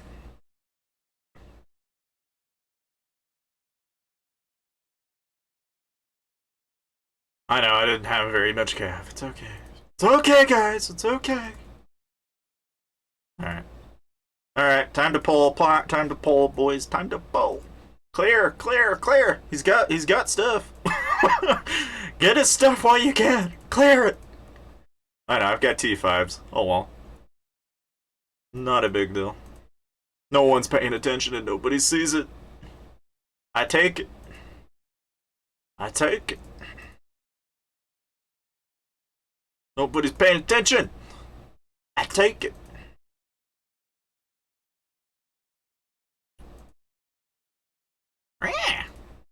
Okay, come on. There we go. We're like trying to flagrantly throw everything at it. Which is not smart, FYI, but I don't really care. If I was being smart, this is what I'd do. Oh, okay, that's not entirely smart. That's not the right one. It's this one. Now, this is smarter. Okay, and all this is T2. This is smarter, though. Okay, because if they see you hitting this, they will flip like that. They won't be happy about it. But, you know, it's the little things.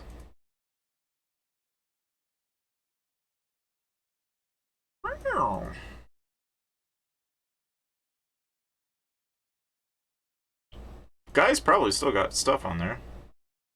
Or is he empty? I bet you he got still. I bet you he still got stuff, dudes. The dude be empty now. Okay. But yeah, no, like if we look at the first hits, my friends, and it was just like some random We just found some rando just sitting here with 500k. And Don Rando lost like 308k on that hit. 244,000 range.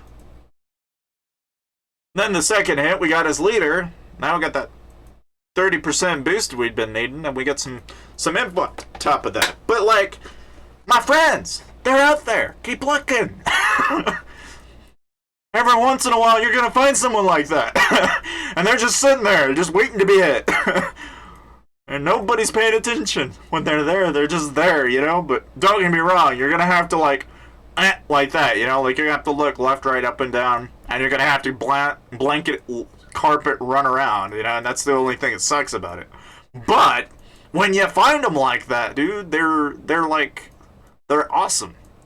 They're like the kind of targets you like come back going, yeah, let's do this again. You know, it's good stuff. But I won't deny, man. You need food to keep going. So maybe we'll find somebody like that and we do it again, but this time we'll get 1 billion food and then we can keep going. You know, it's like that's the way you got to go about these things, though. Now, like this guy here, I'm gonna have to favorite that. I don't think I have, because I need to check those alts whenever they pop a shield drop. Those are the ones I want to nab because I knows they got the resources. I know another guy that's got the resources too. It's actually not too far away from Alan. Is this my friend? This right here. That one's got some stuff. Do you have an idea of how much resources you got from soloing? Well, I probably got at least 200 mil. At least. Just from that one guy alone. Now, if we're talking in general, okay, I've been in this kingdom for quite some time. I have taken literally billions. And I have like 24, 27, 28. And I know when I got here, I only had 10. So I know for a fact that I've taken at least 15 billion resources. Because it didn't just magically show up in my account. I can tell you that much. So at any given time, I've had a lot of resources from these people. These guys have got ridiculous amounts of resources. It's just one of those things. Now, I don't know. When you're talking targets, though, you know, and that like that guy, you know, it's like he's out in the middle of nowhere. You don't expect where he would be. It's these people that we need to nab because they're the ones who are like not in a hive and they're just sitting there, probably randomed out, probably shielded and forgot to shield.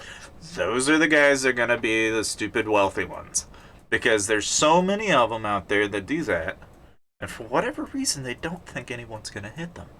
I don't know why they don't shield, though. It just completely baffles me how people like this have billions and are so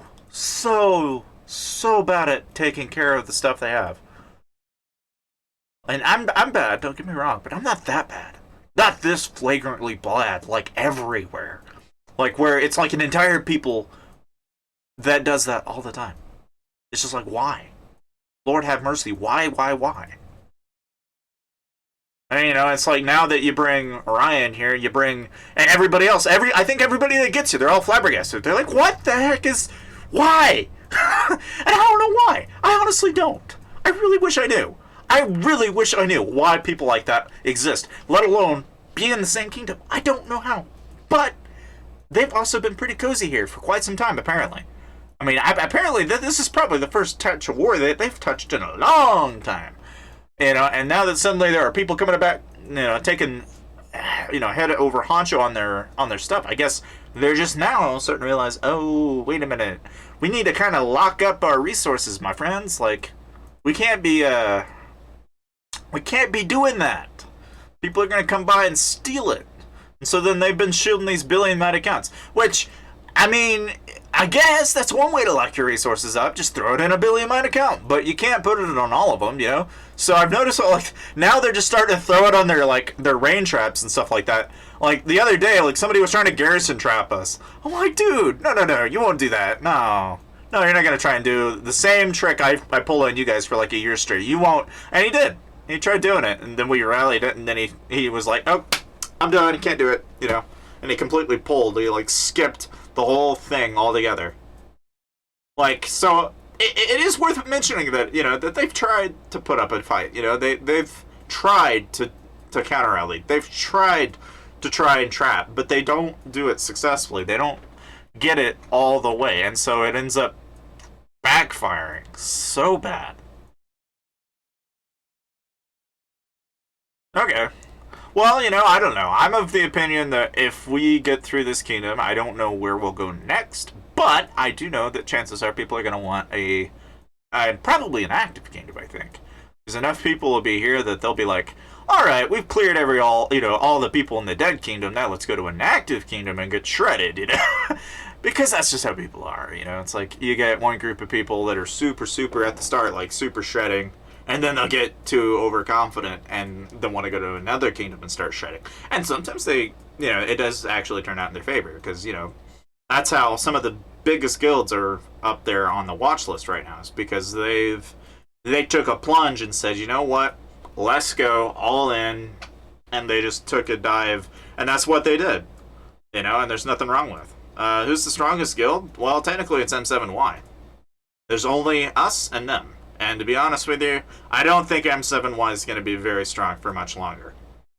I really don't. It's not going to hold up much longer. It really won't. Because we're going at them left and right. They've lost over 2 billion already. They were 67.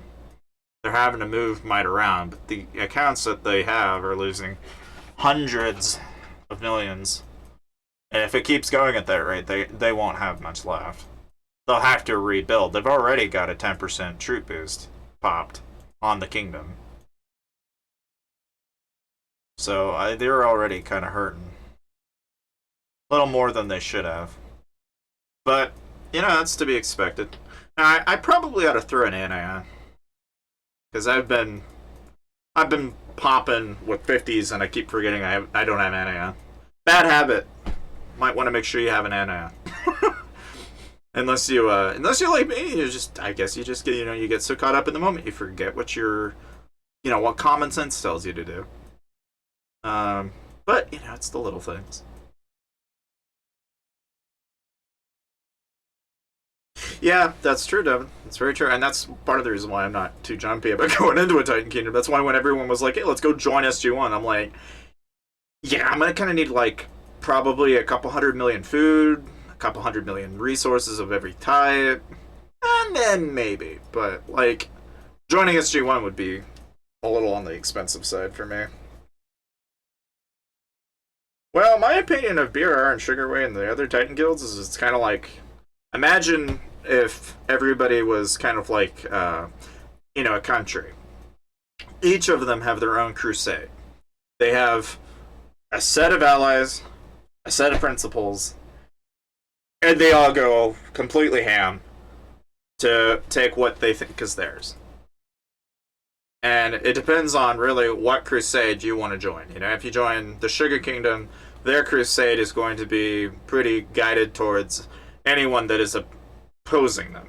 If you join LH or any of the Chinese fams, it's usually unity and defense, but also a very similar pattern of, can whoever's against us annihilate. And without recognition of that, there is also a degree of what I would call national integrity in terms of, well, a lot of, and in a way, it's something that is interesting in itself, but a lot of the time, they're divided based on language. Most of the time. A lot of the major guilds are divided by language. Which is interesting. Because, if you look at a lot of them, they kind of, there are some intermixing. And don't get me wrong, I'm not going to say that there are a lot of guilds in here that are strictly one or the other. There's a lot of them that mix. But there is, to a certain degree, the alliances themselves that are created are often formed around language. Which is just kind of interesting. A lot of them, like PRR, the Red Eagles, a lot of these guilds will unite under different circumstances. But a lot of the time, they're all actively doing it for the same reason. They all have active interests in different kingdoms. So, for example, even though we've been hitting M7Y, one thing that they have going for them is they're actually fam with some of the major guilds and other kingdoms. And what they do from time to time is they would actually toss forts over to their friendlies, is what they would do. So if, let's say, if somebody needed forts for whatever reason from some other kingdom, they would just hand it to them. And so for that reason, those guilds would then get that extra added bonus in the other kingdom. At least that's what I'm expecting is going on there. But to be honest with you, I really don't know what the logic is. I don't know what it is as to why they do that. Am I going to be streaming daily? It'll be a little inconsistent, but yeah, for the most part, I'll try to stream from day to day if I can. And obviously, it's not going to be like clear cut. Yeah, it's like if there's a target, cool. If there's not a target, and I'll probably have to slow down pretty soon because of the way things are heating up with everything kind of coming to a wrap as far as schooling and everything else goes. When that stuff comes up to a wrap, a little bit of everything will have to change at some point. So I don't know how crazy that's gonna get, but it's just the little things. It's not nothing too big though. But a lot of the little things like that'll probably have we'll have to shift things a slight bit in different areas. But these are all things that I anticipate. But as far as streaming is concerned, I don't. Like I said, it's more of on until I can really get a formulated schedule that I can depend on. And that's the thing. I know people want that, and when I get that situated and actually get it figured out, then we'll go about it. But right now, it's really more like, okay, the guild's on at this hour, the people that are offline are at that hour, and I'm kind of trying to follow in tune with that. So, if people are like, hey, look, we're going to rally these guys in 2 hours, I try to keep up with that, and that's kind of that's the idea.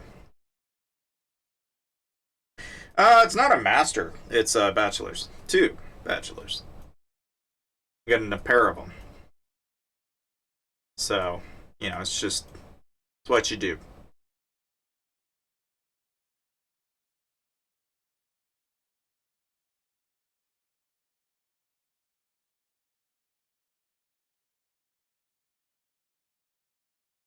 Has there ever been a full T5 rally? I'm sure there has been, especially during Dragon Arena.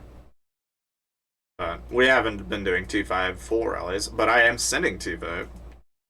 I've got T5 right now, and I've been throwing them in the rallies. But it's just the little things that it's like if there's a group of people that have T5 in the guild, yeah, you could probably see some, like maybe a couple hundred K T5. I don't know how many people will have T5 by now, but I don't know. We'll see.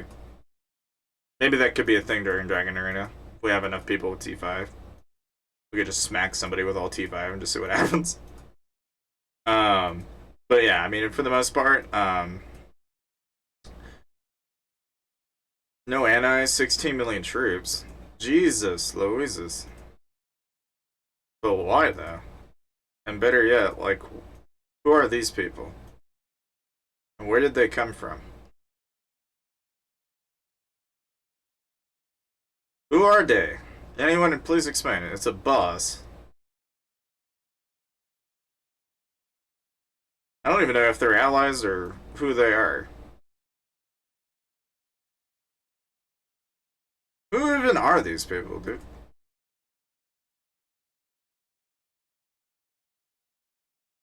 I don't know, man. I hate hitting people when I don't know who they are. I see him, I could hit him.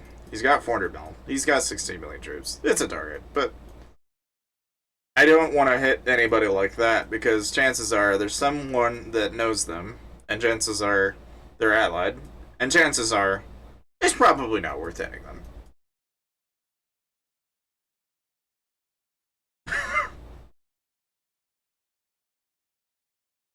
It's the little things.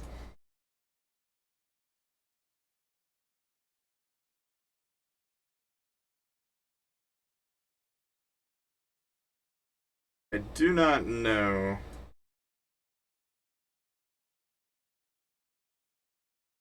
I know what that's about. Anyway. They just moved in, but I'm 99% sure I was in MHI or MHE with them. And when I was, there was on to swap gear. Yeah, I mean, that's the thing. I'm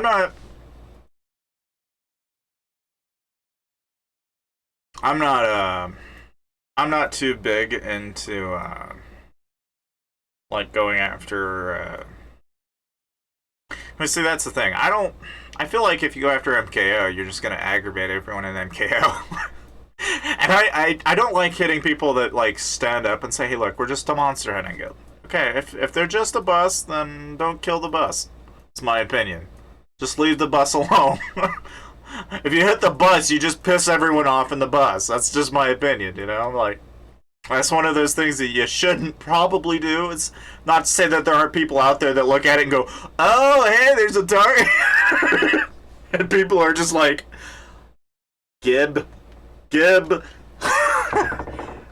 I get it, but let's be real here. Let's not hurt people that are probably not worth hitting, you know? It's probably not a good idea. But, you know, again, I don't know.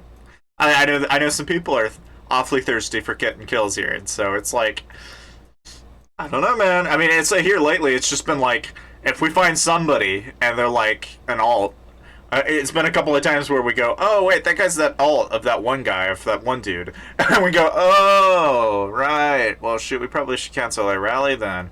Oh, yeah, that's a guy. That's a guy. Yeah, that's a guy. Yep. Yep, I will hit that without any second question. Yep. Yeah, let me look. Oh, yeah. Yep.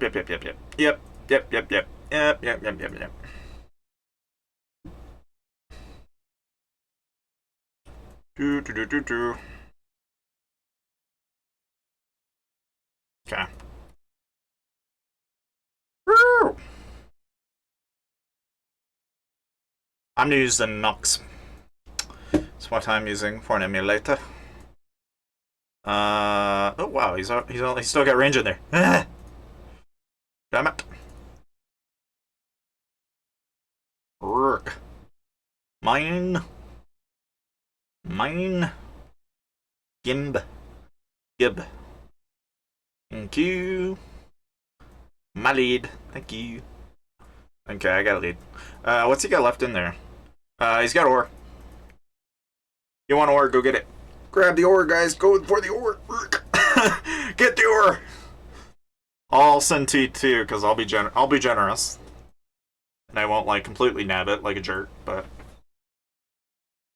I heard of Brawlhalla, but I've never played it.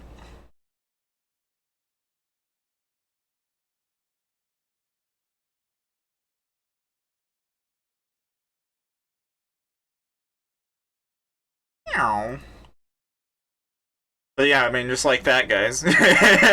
Somebody goes, hey, there's a target, boom, and he's done. Like, that didn't take but like 1 second. Boom, there's another one.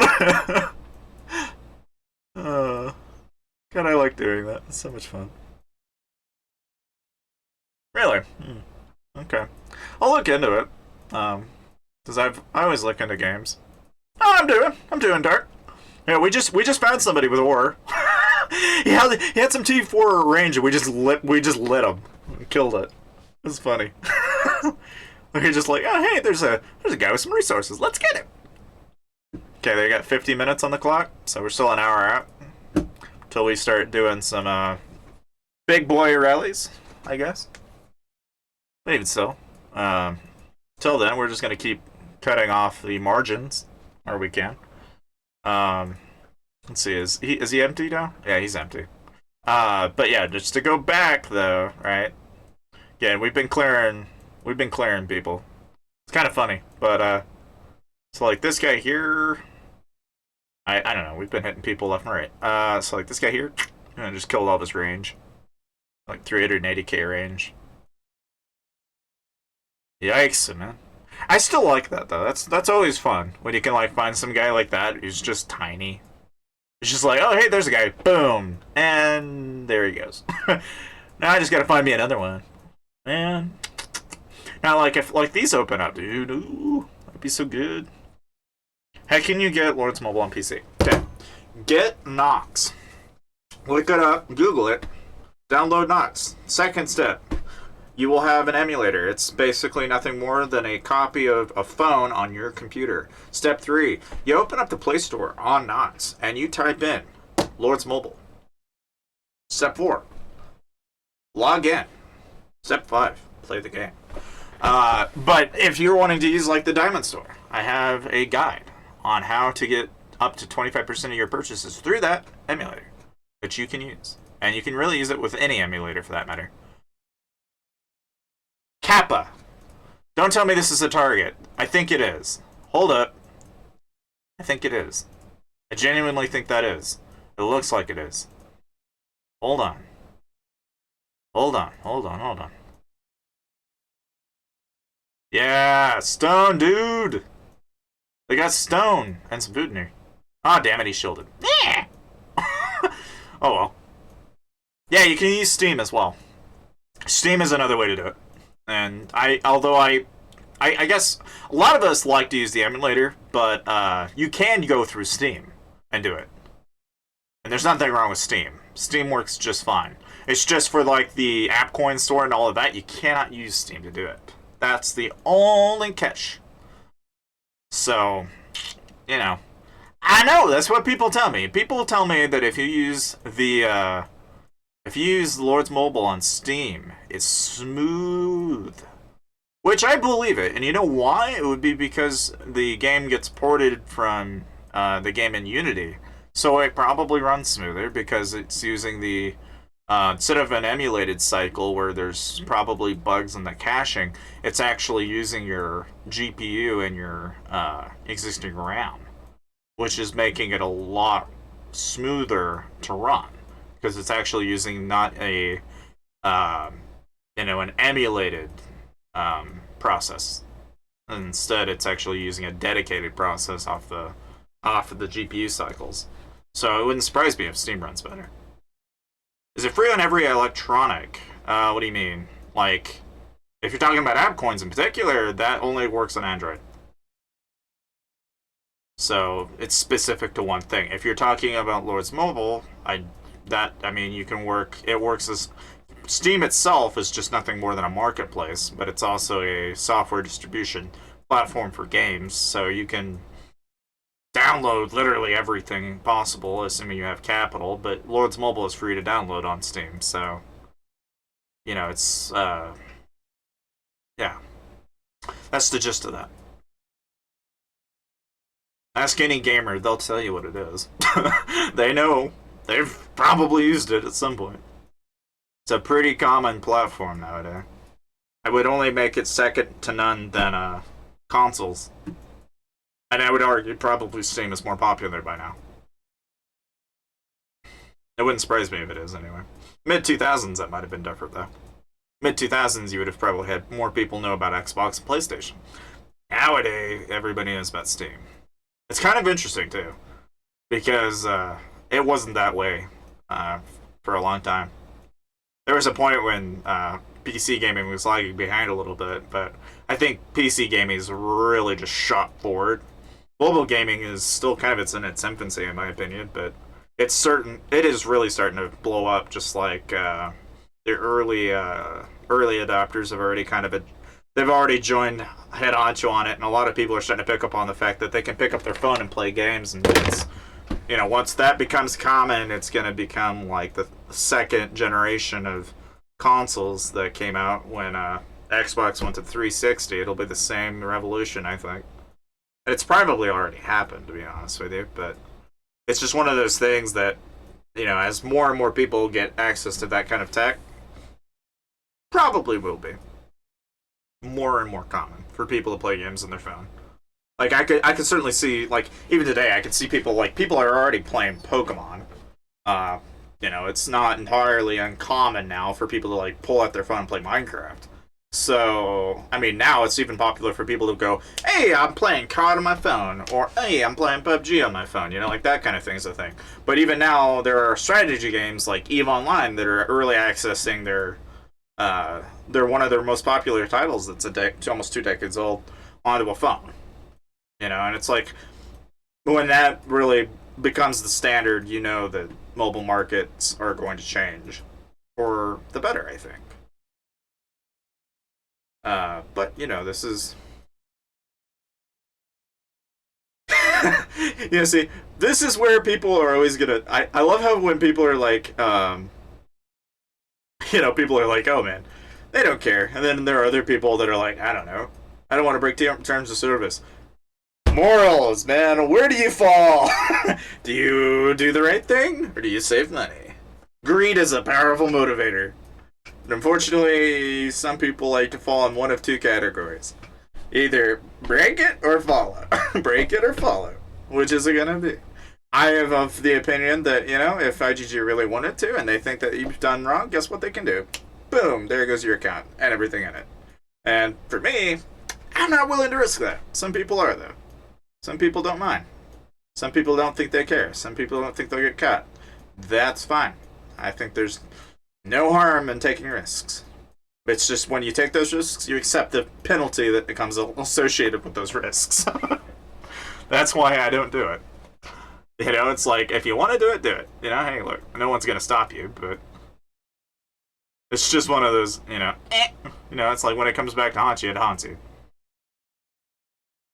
Well, that's just it. You know, it's like you can break terms of service on any game. You can get away with an advantage. It's just the ethics of it is obviously very questionable. You know, it's like one of those things that people go, how come somebody like you know, like somebody that like uses a outside or you know, I don't know, method that gets them really cheap chant packs suddenly, you know, they can't buy any packs anymore, you know, or they discover like a bug and they abuse it and they've got 1 billion might now and they've got a bunch of gems and then overnight their accounts erased.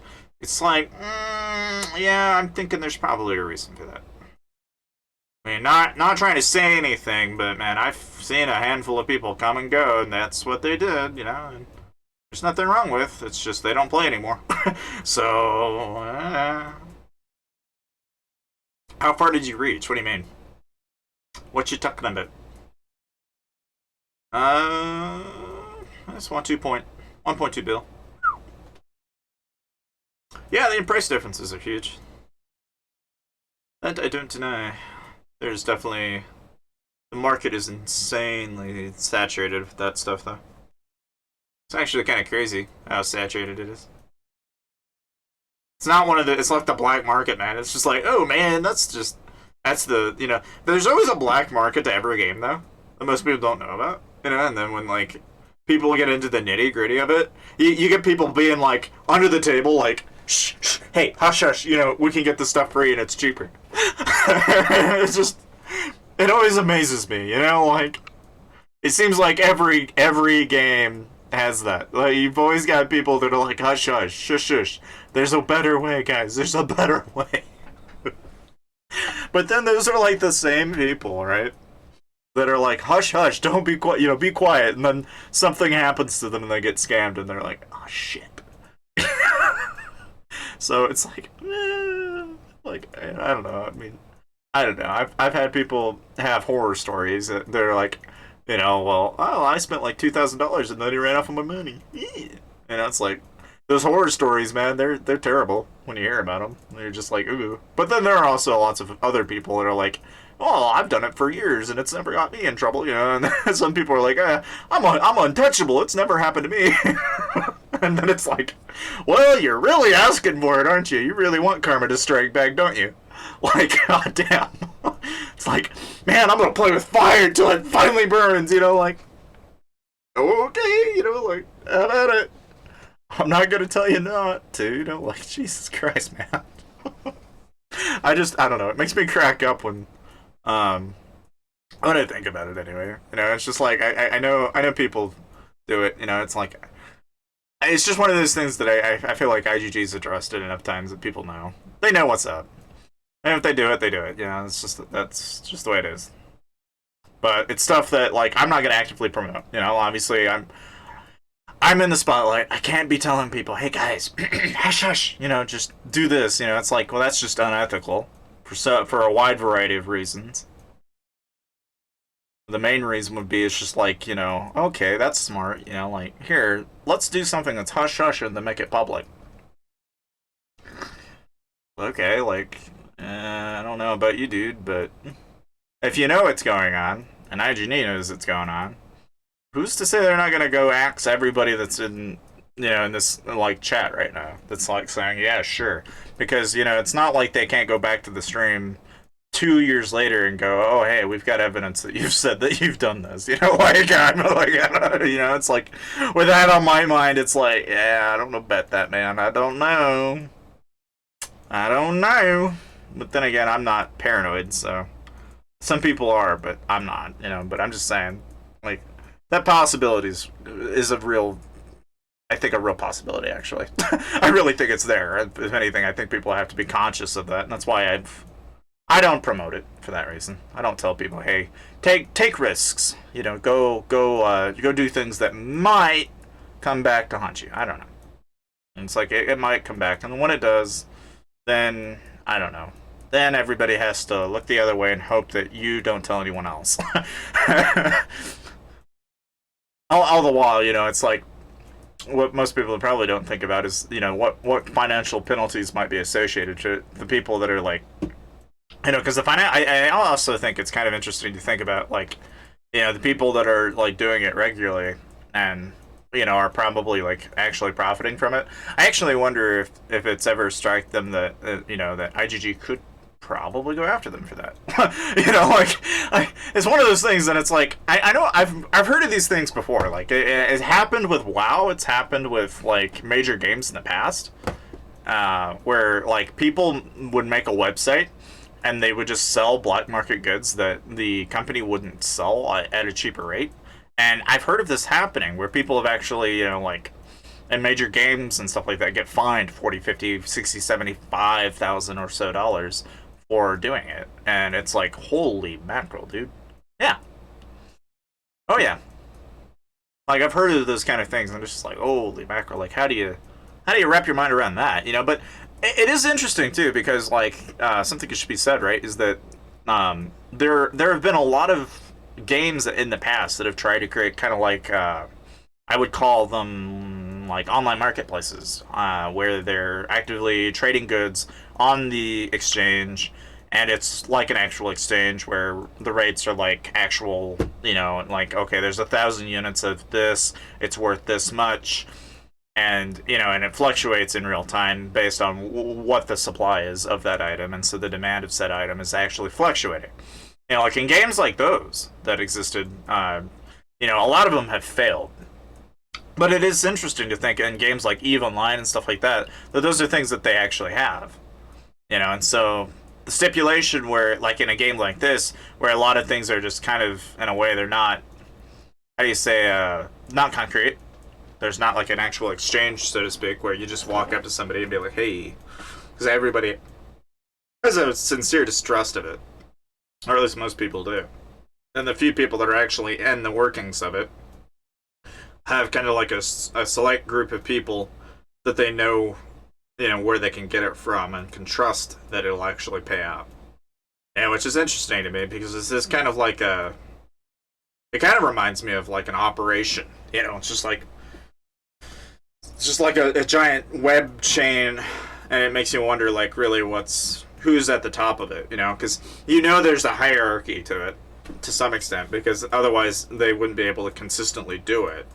So there's a part of me that always thinks about, like, who's really benefiting from that, like, because for all we know, right, the very top could be someone that, is of a rather questionable background, like, this is, one of those things that is always kind of interesting. But during KVK, do you stay up all night playing, or do you rest during the night? I tend to rest. I don't like playing all night, because usually the first couple hours are about all the active fighters you're going to get. Otherwise, I think you're right. I think you start aging in the middle of KVK. You really do. If you stay up all day, you will look like you aged 20 years older. Definitely a possibility. We'll definitely conclude that is a real possibility. Could be a meme. I think that could be a meme that someone could make, and I think I would agree to it. I would share it all over the internet. Oh wait, you're in the other way, aren't you? That's where I'm messing up. Oh, whoops. Yeah. Well, okay, I've tried both ways and it doesn't do anything, so I don't know what those numbers refer to. I'm sure the numbers refer to something. I just don't know what it is.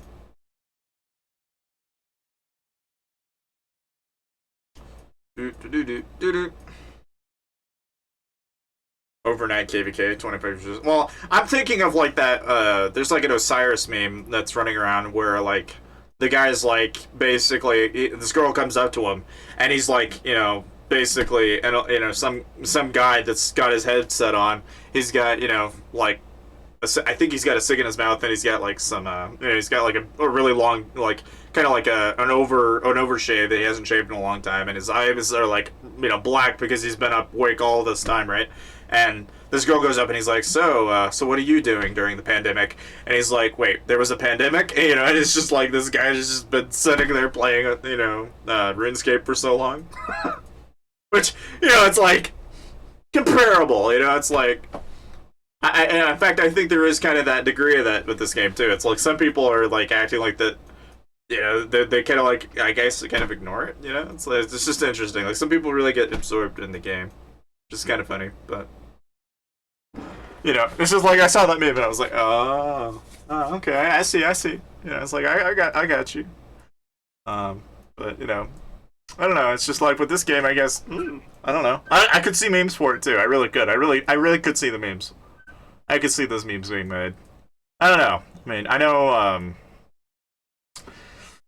oh man, there's just so much out there. So much. But I mean, that's the thing. The internet always keeps giving. It's like day in, day out, man. There are some times when, I don't know if I'm the only one who does this, but me and my cousin, what we would do is we'd literally just type in a name and type meme. And just Google it and let it fly. Just see what happens. And dude, we have found some weird but funny stuff that people make. Goodness, it makes me sometimes it makes me cry, absolutely. But I don't know. It's just like I don't know if any of you guys know who MXR plays. I actually check his content from time to time. He used to do Skyrim mod reviews. Okay. But from time to time he also has another channel where he would look over memes and stuff like that.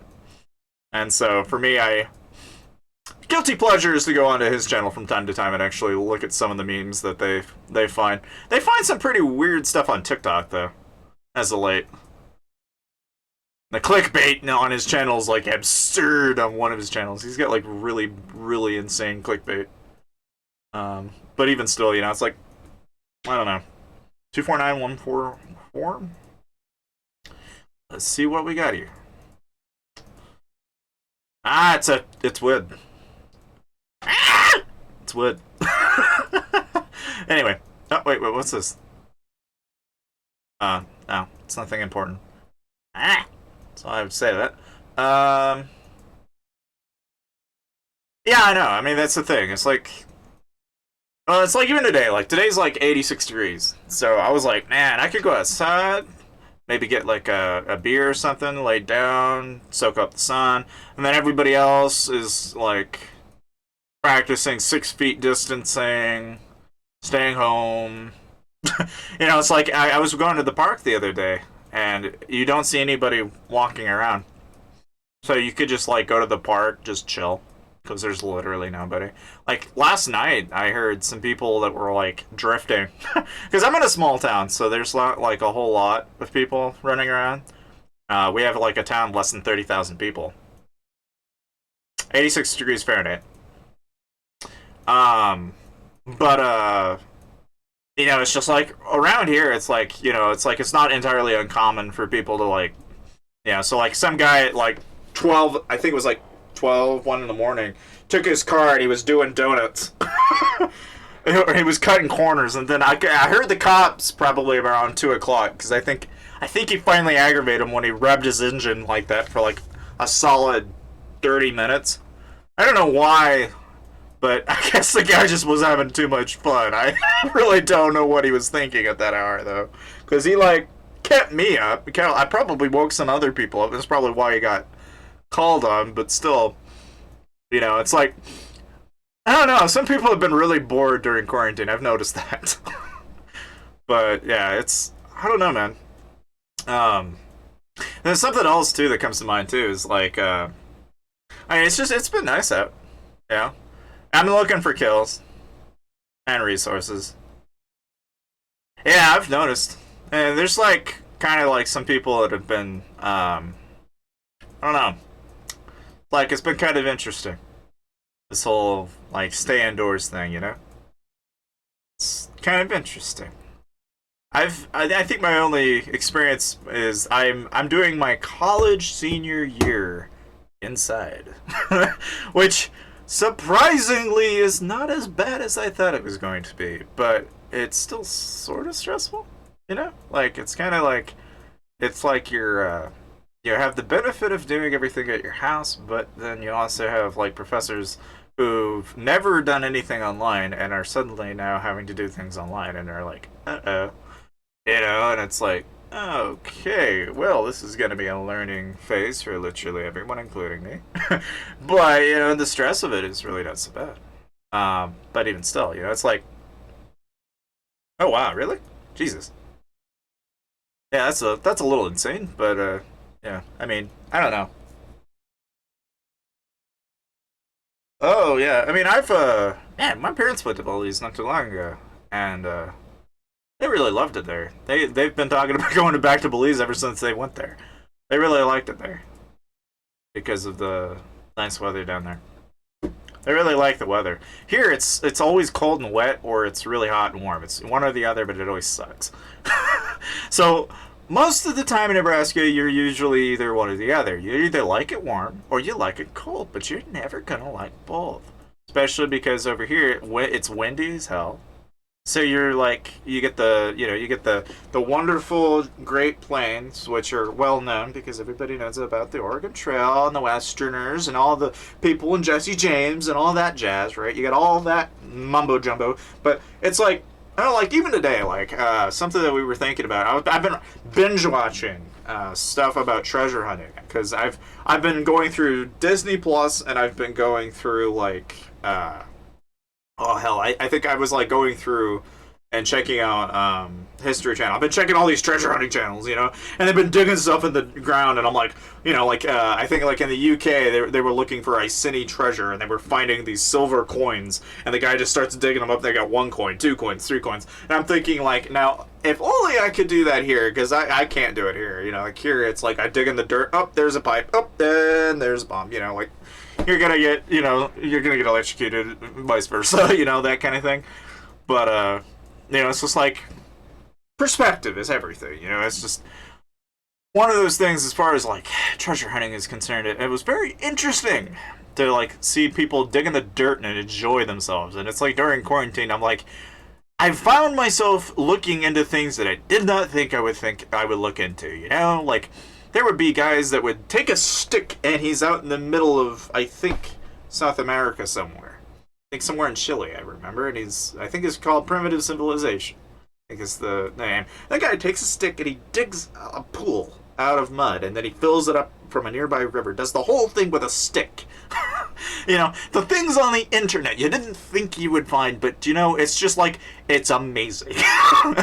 You know, like it is always interesting to be alive, but more importantly, you know, it's just like it gives me a renewed interest in the world as to how people like dig up things, and you know, I don't know. For me, I guess I have a renewed interest in that because it's just, you know, growing up as a kid, you dig in the dirt and then you find random crap in the ground and you're like, ooh, I found like some 100-year-old stick that's been in here for like too long. What is it my time? It's like 2:25 Central Daylight Time right now. So, you know, as far as like chillaxing, so to speak, we're coming or approaching the 30-minute mark on when we should see some people and chill. And when that happens, we'll rally them out. But that's preferably the time the allied guilds will start joining in, and we'll start hitting other targets. But right now, mostly everybody's just trying to heal, because we still have a handful of people from yesterday who haven't had their infirms healed up. So people are trying to heal because they've gotten themselves like overextended a little bit, but that's okay. No, not a big deal. That's, you know, normal, totally normal. It's gonna happen here and there. I know we've talked about hitting this guy a couple of times though, and he's like 800 mil. But I don't know when or what time we're gonna do it. I know that we're gonna do it eventually. I just don't know when. Yeah, mid USA. So CDT. Central Daylight Time. So it's not Eastern, and it's not Mountain, and it's certainly not Western. It's Central. Which is kind of an iffy time zone because sometimes we have to flip flop and go from Central to Daylight. And so between the two, it can sometimes confuse people as to what time we're using because it depends on whether or not we're on daylight savings time or if we're on Central. So the main thing is that if you use CDT or GMT, I think it's two. I think it's GMT too. I'm not sure though. Zhao, yeah, I've already cleared Zhao. I soloed that guy out a while ago. So, but if you find anybody, you just let me know. So far, you're doing a good job though. Like I said, I appreciate it. If you find any targets, guys, I'm more than happy to solo them out if they've got enough troops, or rally them depending on what they have. So far, we're looking for petite. Me trying to speak. Okay, between 5 to 800. Anybody in that bracket? And most of the people at 800 are going to be the tough ones, so we've been trying to get closer to 5 to 3 if we can. 3 to 5 is a lot easier to hit on a single rally than it is on a double. A double takes a while, but it's doable. It's just per rally, we're trying to go for the ones that we can hit with just the guild until we can get the other guilds to kind of pitch in, and then when we get those to pitch in, different story. At least that's where we're at with it anyway.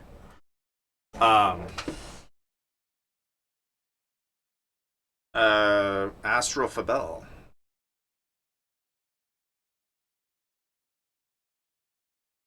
Hmm. Okay.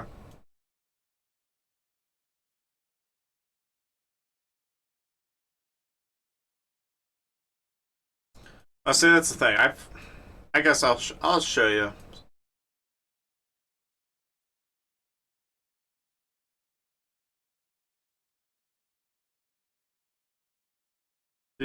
Do. Don't make a habit of spamming though. You don't need to spam. I can see it. Hey. But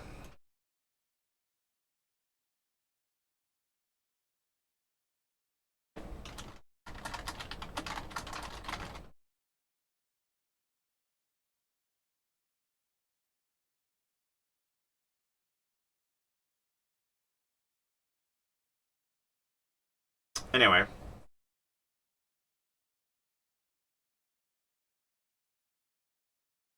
Lost 8 million troops from a quad. Oh my. Losing 8 mil sucks. That's a lot of troops. Oh, dear lord. Oh, man. I'm sure there are some other targets around here. I just don't know where they're at.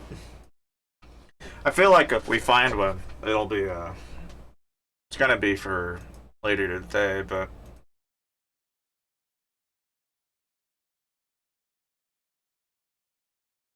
343, 441. Is that the same? Yeah. Oh my lord, there's a lot of gear checks in here. What's this about?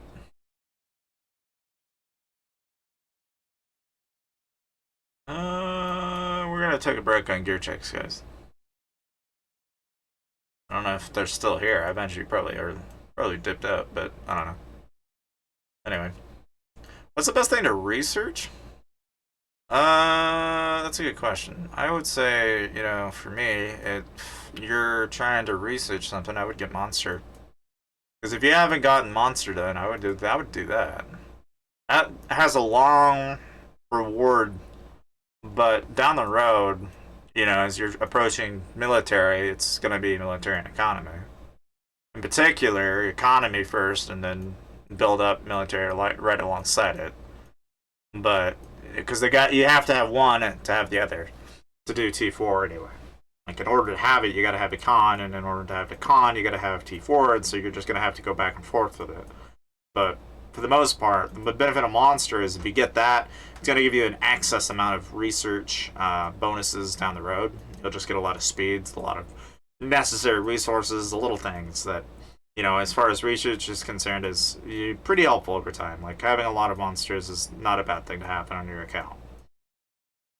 And that's part of the reason why a lot of guilds are really stressing on that to, monster hunt on a regular basis too, because if you're able to do that, it's a lot of gifts. A lot of gifts equals a lot of speeds and a lot of resources. Good stuff. But those are the things that, if you want to build an account successfully, and you want to do that, because it'll help. But, dear Lord of Mercy, where art thou? I know there are more. I know there are. They just got them all locked up. That's the main thing. Like, we have whacked the hell out of a lot of these guys, so there's just not so many of them. A few that are, they're just sitting in the winter grass right now. No. I've never been to Italy. I have seen and have looked at pictures of Italy on more than one occasion, but I've never actually been there. Heard a lot about Europe, and again, just never been there. I have an aspiration for it though, like I do, or inspiration, or I don't know. English is not my common topic apparently. But the thing is like, for the rich history that's in Europe, there's a lot of monuments that have been constructed over time that I always find interesting. Like in Italy in particular, there's a lot of historical parts to Rome in particular that are always interesting to look into. But even areas that probably haven't been even looked into. Of course, I know how when it comes to places in general, I know how currently the pandemic has made it almost near impossible for anyone to move in and out of the country right now, let alone any other country for that matter. So it's kind of like a no-brainer that chances are most people are probably not able to explore a lot of the great cities of Europe or in America for that matter. But it's always something that for me I've always kind of found to be, travel's always kind of nice. It's kind of cool to get to see the remnants, I think. Sometimes it's nice to see the modern structures, but a lot of the time I find looking at the remnants of history is often more enjoyable for me, because I'm a bit of a history freak. Not a big history freak, but I love looking at the little things that have happened and have been there for thousands of years, because I think it's interesting to see something that somebody had made for so long ago, and it's just been there and no one notices it and no one really appreciates it. In a way, I kind of find it something remarkable to think that people 1,000 or 2,000 or even 3,000 years ago had constructed equipment that today people don't fully understand how they even constructed the structures that they did.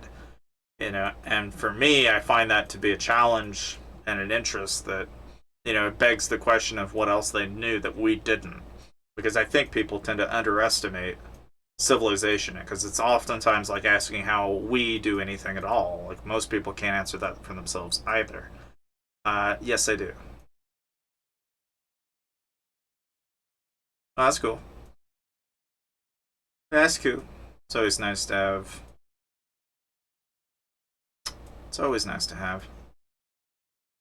I've been looking around though, man, and I just cannot find it. Sure, it's out and around here, but I cannot find it.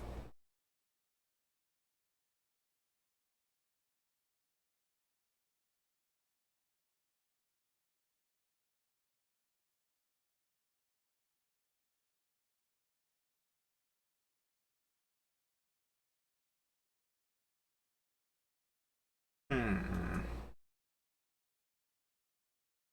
Is there a way to unlock it for free? No.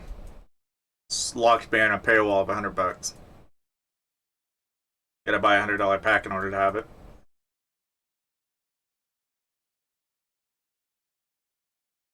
It's one of those things that you can't avoid. It's just one of those things that you have to go through in order to have it. Yeah, I know. That's what most people think of it. kind of crummy, but it's a paywall.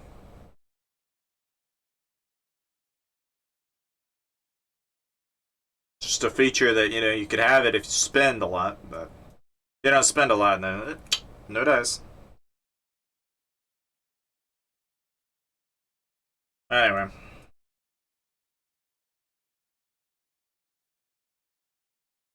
I'm just saying, don't spam, that's all.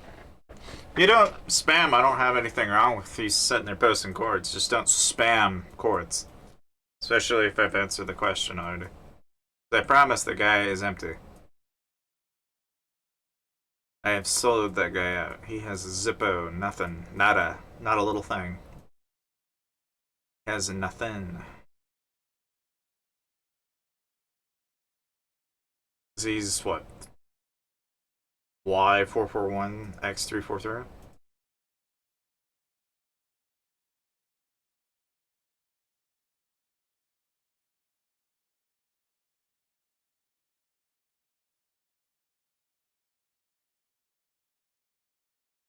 Okay, same. See. Okay, now watch. I'm gonna hit the scout button, and it's gonna be empty. You will not have anything. So watch. You will see. You will have nothing. I promise.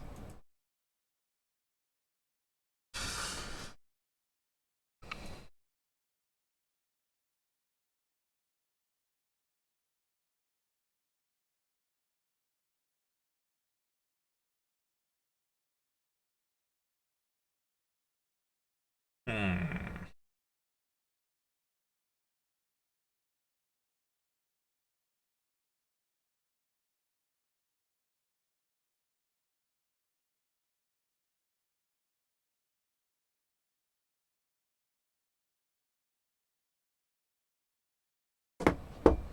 You're lagging a lot on my screen. Is it my connection or is it yours? Uh, looks like it's mine.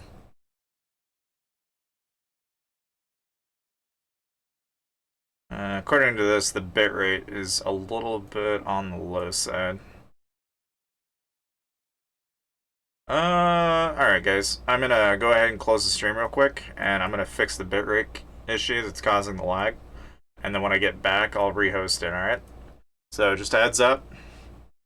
It's just a small bitrate concern, that's all, but I've got the internet to fix this, so don't mind it. It's just the current bitrate setting is set a little too low. It's causing the issue. So when I get back, it'll be fixed.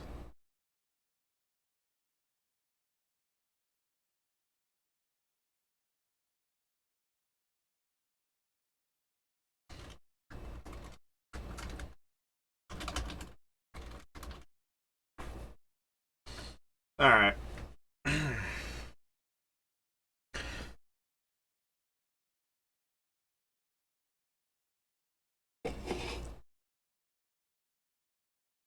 Alright, well that should have fixed that, so the bitrate on it is now set to 5,000.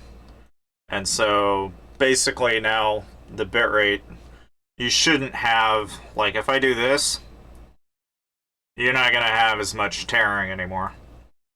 And for the people that notice like that blur that you're talking about, that's because the blur is due to the bitrate. When I had the bitrate set up, I had it at 2500, which is about half of what you need recommended. But that was back when I didn't have a very decent internet to run, you know, these kind of videos and stuff like that. So the bitrate's now set up at a higher frame rate, basically, so that it can run at 30 frames instead of, you know, it's not full 60, but it's more than subpar, better than what you'll usually get. But the connection will be perfectly fine. Yeah. For a lot of you guys that have been looking at the stream and going like, is it my internet? Chances are it was probably mine. Just because of the bitrate settings that were set on the stream. So, I do apologize though, for anybody that might have bothered. That's now pretty much good to go. I don't know what our plan is yet though.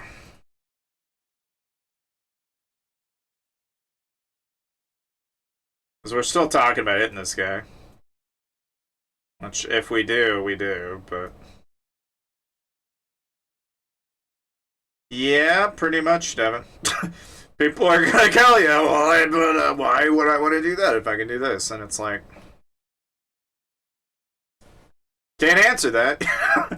You know, like, either do it or you don't, you know? I'm one or the other, you know? I understand why people do either or, you know, it's...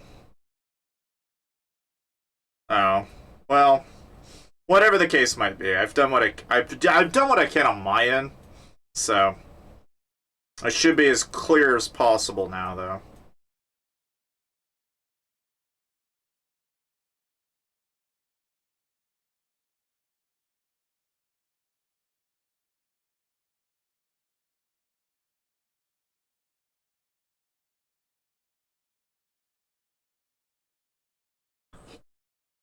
Yeah.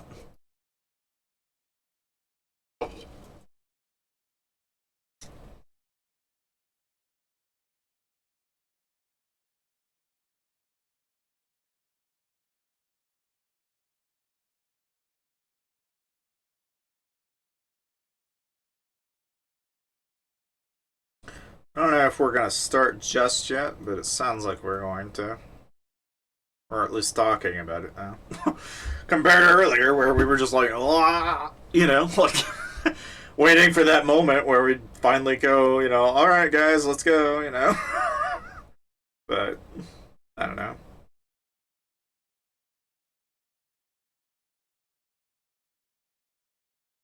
At this point, we're asking, so.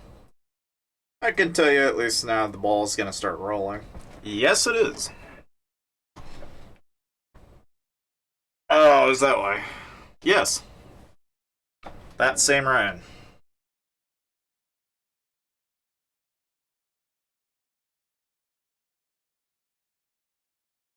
Let's see.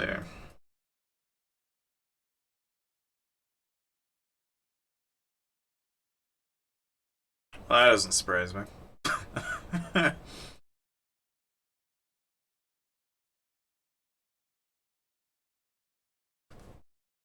He is, still, technically. He hops between this one and that one.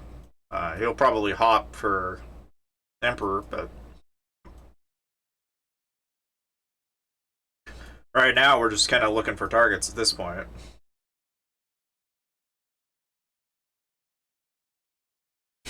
It's kind of like one of those need to know things. So it's like, yeah, I just, you know, I saw him swap 15 minutes ago. It's like, it's kind of need to know information, you know. Oh, what's up, Greta? Yeah. Well, you know, I'll do you a favor, and I just want to do any cav rallies. And that's what I'll do. I'll start to use an infant range, since people apparently need to use that instead.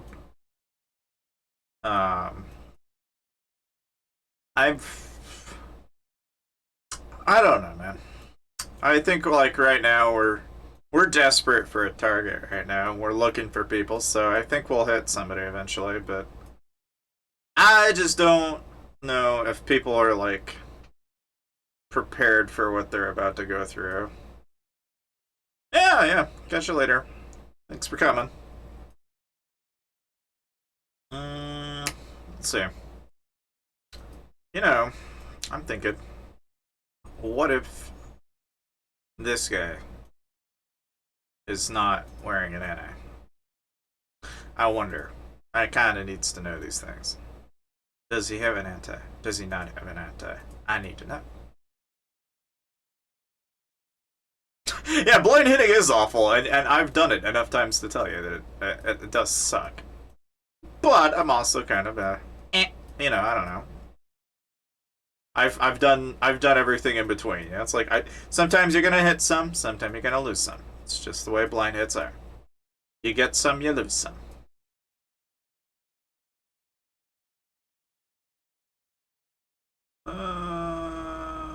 Let's see. Let's see, like, see, here's Mao, right? Mao is empty, like I told you. Mao will be empty. He's an empty boy. I don't have anything worth Or I don't think there are. Well, I don't know. Maybe.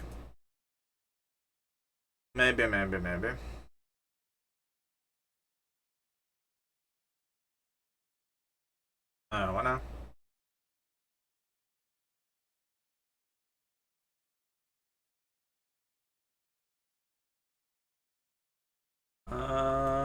Let's see.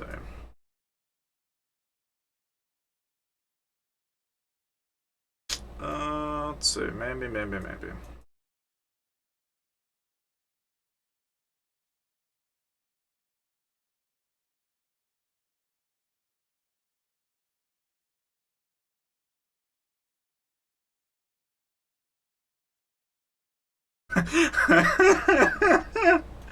No, he scouted me. Yeah, they do that. It's like I don't know. It's like I don't know. If he scout and put an 8 hour on. That's kind of funny. It's like, well, they do that. It's like, yeah, I don't know.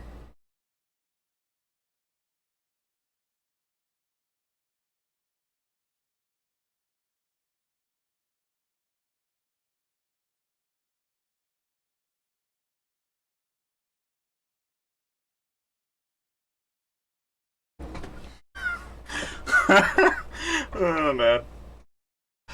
Ay.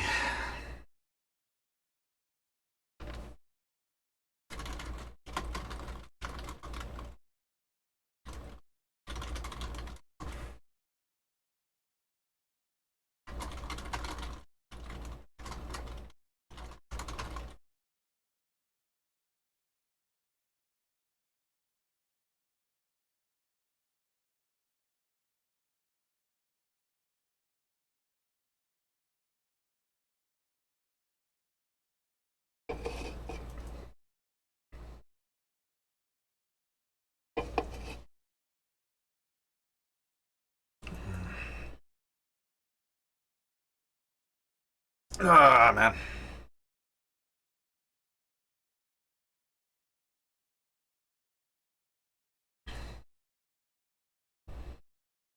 Let's see.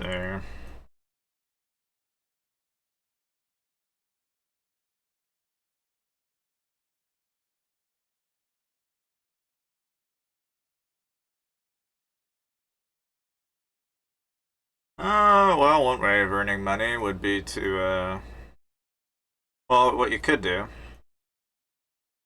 you can, I mean, obviously, at the base level, right, you can work for somebody, make some money that way through an income. Step two would be to, like, probably, you can get into arts and crafts. You can do freelancer work if you know anything that's good. You go to places like Fiverr or go to Upwork if you can do freelance. If you can do thumbnails or you can do like social media for people and stuff like that, you can make some money that way. Um, yeah. Well, even at 15, you can kind of pull off little things like that, little tasks, and you can make a little bit of money that way. Um, you just need like a PayPal, and you got to be smart enough to know how to do that.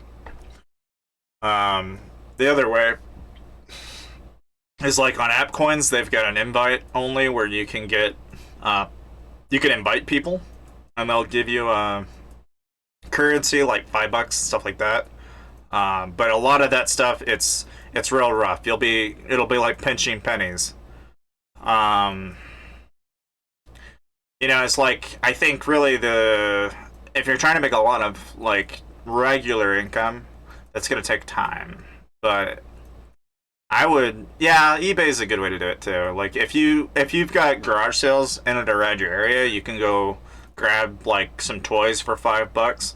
And if you know what you're looking for, you can sometimes flip some of those toys for like, $5. You get like five toys that are worth, maybe 25 cents a piece and sell them for $1. Tiny little things like that you can make little bits of money on. And if, shoes, apparently, there's a market for shoes, apparently. There's a lot of little things like that, though. I know a lot of people that they've flipped and made money that way. I think another way to do it would be to, trying to think. Well, mowing lawns, obviously, that's another way. A lot of the hard labor work, there's a lot of that.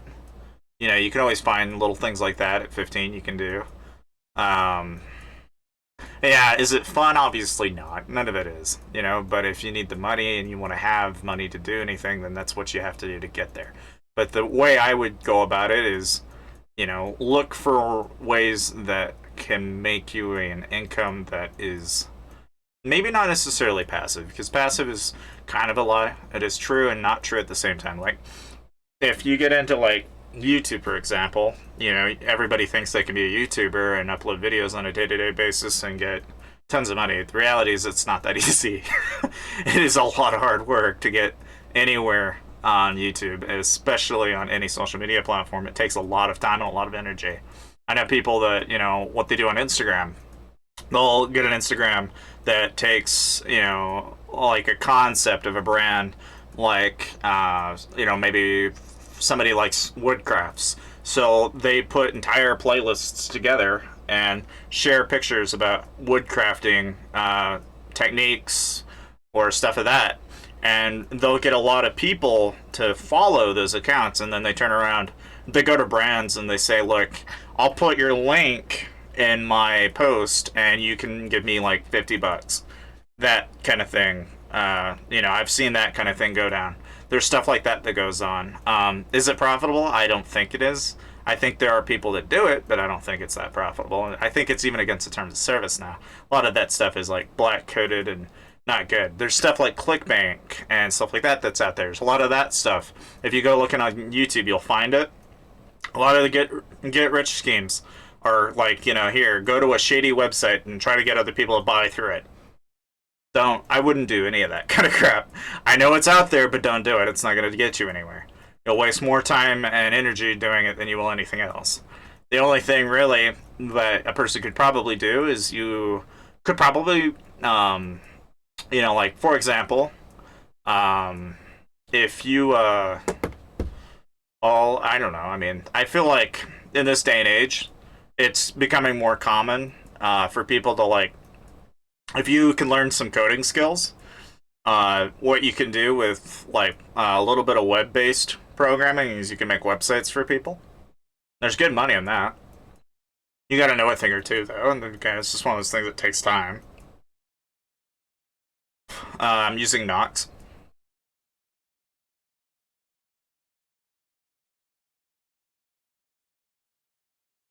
Hmm. Yeah, I don't know. It's like there is kind of a a number of options in regards to the whole situation. I don't know. But when it comes to opportunities, it's like that kind of stuff. It's out there. You'll find it. And if you look for those opportunities and you just spend time, dabbling and looking and that kind of stuff, I'm sure you could even Google some of this stuff and just get a kind of an open sourced suggestion. I mean, I remember people talking about painting houses and stuff like that. Like my grandmother used to do it. She would, people would pay her to paint their house and that kind of stuff. So there's tons of stuff. If you're looking for it and you've got the and the time and the energy and the willingness to go make the money, you can do it.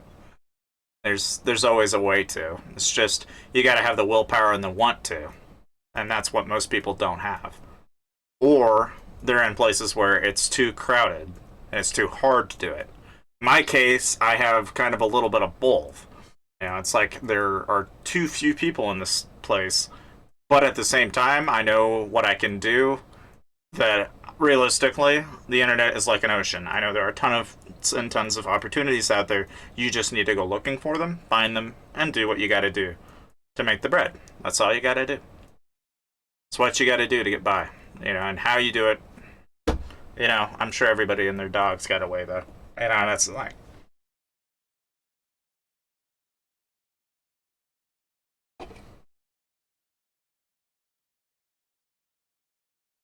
Yeah.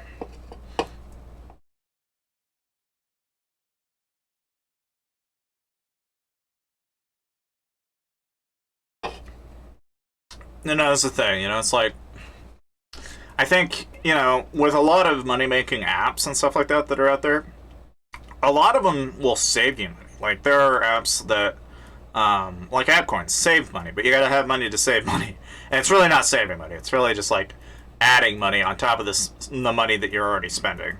So you're saving, in a sense, some, but not a lot in that sense. It's a weird way to think about it, but you're saving what you spend, basically getting more for what you pay. Uh, but that doesn't really help when you're like, let's say you spend 100 and you get 15. It's like, okay, that's not really super powerful. Spend 100, get 30. Okay, a little better, but still not better on the grand scale of things. Like you really have to be. I think, in my opinion, a lot of people like to search for that business level income where it's like you're making 20, 30 grand a month. It's like there's only a handful of select people in the world that I know of that are doing a lot of that kind of income. And most of the time, they either fall into one of five categories, which is either real estate and rent, or they're involved in accounting. And they do accounting and taxes. But a lot of these occupations that I talk about, these are occupations where people are. It's a high degree of stress. Like being a web developer, not easy. It's kind of stressful. Game developers, art, making 3D, all of that stuff, time and energy. It requires a lot of work and a lot of love for what you do. Um, social media, I know there's some money that can be made in advertising. Like some people will take advertisements that they make and they do it for businesses and they'll get paid a flat rate. So there's money made in that if they know how to convert. Um, there are some people like even me, like my dad needed to sell a boat, so what did I do? I crafted advertisements, threw them on Facebook, and got his boat sold. You can make money doing that for people, I'm pretty sure. If you know what you're doing, you can kind of do that kind of thing. Like if you know what you're doing, if you become like a middleman, like a lot of people in Lords Mobile, okay, they kind of serve as middlemen. There are middlemen involved in lots of other occupations that actually have official positions in regards to like how well, like financial transactions, like banks in particular have tellers, and there are different occupations that you can get yourself involved in at the very beginning, as far as like being a janitor or little things like that. But obviously, these are all things that people don't actively look for. Like you could be a game tester, play games for like 3, 4, 5 hours at a time, but you'd be playing random games on the internet. You can even get paid to do things like install random websites on your computer, and you would test them, and you get paid for testing them. I mean, there's lots of weird random stuff out there that exists, but you'd be surprised what people will pay to have certain things done that don't seem that arbitrary, but they're actually quite important. Um, even surveys and scientists from time to time do those kind of things. So there's a lot of that kind of opportunity that's, yeah, if you go looking for it, you'll find it. But my main motto for a lot of that kind of thing is that you always tread carefully.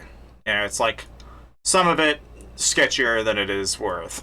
Like some people, you gotta know where your limits are. You gotta have, what can you do, what are you not willing to do, and then work around that.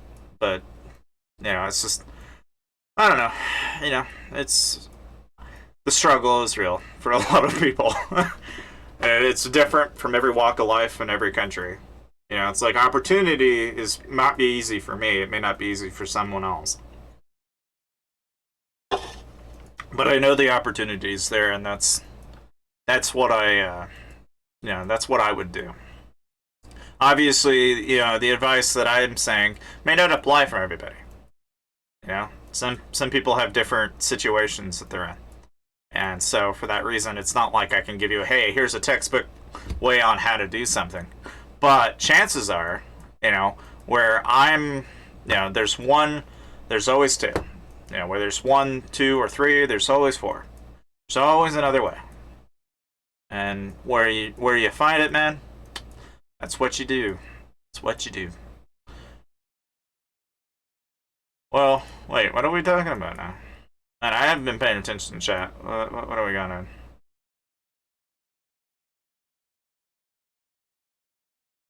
Uh, Wait, what about this lad? Oh. He's training up troops, so we're letting him train troops. Okay. I understand. I follow now. Okay. Yeah, I'm gonna try to keep up with the chat, man. It's like, what are they doing? I don't know. Oh, man. Hmm.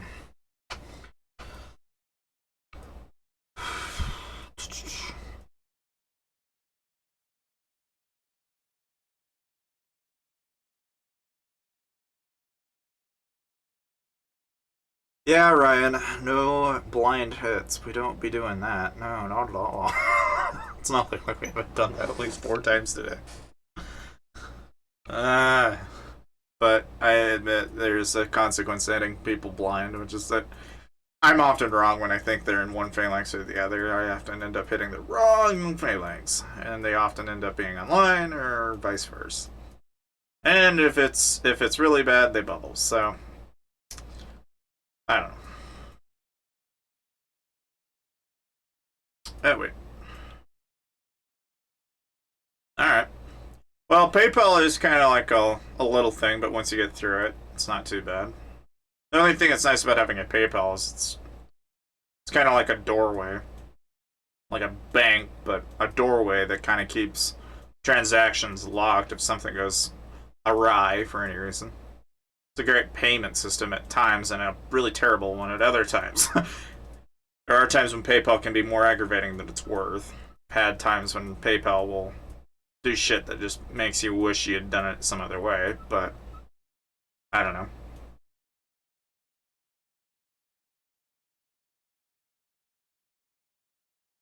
Pretty much, yeah.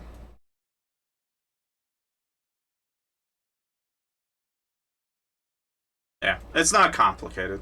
It's just pretty straightforward. The benefit of having like a PayPal is then you can just kind of you can use that to get yourself involved in online marketplaces. I mean, me personally, like what I do is I go to places like Fiverr or Upwork, and there's tons of stuff like that. You know, it's like I find stuff like that on on the internet pretty frequently. Oh, that I don't have any. I won't have any suggestions for. That one is a mystery to most people. But I would say if you get out there, find a group of people that have common interests, you'll probably find one way or the other. Because the way I've always seemed to find people that have anyone at all, a lot of the time it's because of common interests. I mean, yeah, you can go running around searching for people too, but I think it usually works out a lot better if people have common interests. Like if you both play something like, I don't know, sports, that's one example of it. Or even, I don't know. There's some people that draw in their spare time, but a lot of the time it always comes down to like, um, common interests, really. But it's more of a getting to know you kind of thing than it is than I think a lot of people rush into it and think it's going to be some like double tap game, but it's really not. It's really not. Like you're better off finding a friend for life than I think you are than like I think some people idealize too much is my thing with it. Like when I was in high school, um, too many people focused on themselves and didn't think about the other person very much. You have to think really, it's like you're all there to have a fun time. So like a lot of the major dances and a lot of the things, most people like don't have the confidence. But yeah, that's kind of the general consensus, Devin. Yeah, but I don't know. I've seen it both ways. But I would say, like a lot of people will focus on themselves and kind of do their own thing, and other people will chase. I'm of the opinion that desperation is a killer, but having confidence is a good thing. You got to find an even keel balance between the two. But I'm of the opinion that really you take what you want, you do what you want. That's really what it comes down to for the most part. Like if you're gonna play football, go play football. If somebody happens to be, and along the way that hey, they happen to like play football, cool, then cool. Like they watch football with you, cool. But I think a lot of people like to just I don't know. They get the wrong impression of how that really is. They get locked up, you know? Like some people will get so locked up. That's the other thing. It's like they'll like for me, you know, if you play games all the time and you don't get out, then yeah, chances are you're gonna have a hard time socializing.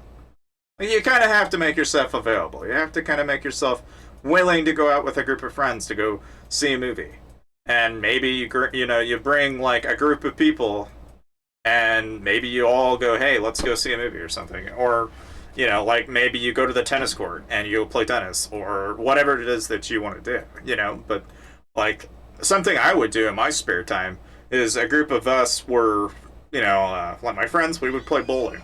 So we'd go out to the bowling alley with a group of friends. And, occasionally we would run into other people that also happen to be bowling too. And we all played bowling and we just bullshit and have fun.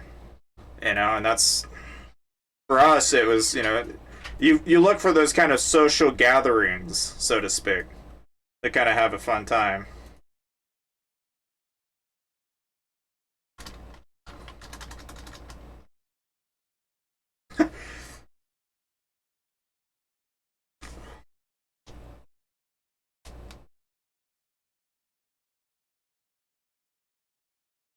Are we hitting this guy, or was that what's going on here? Because I don't actually know.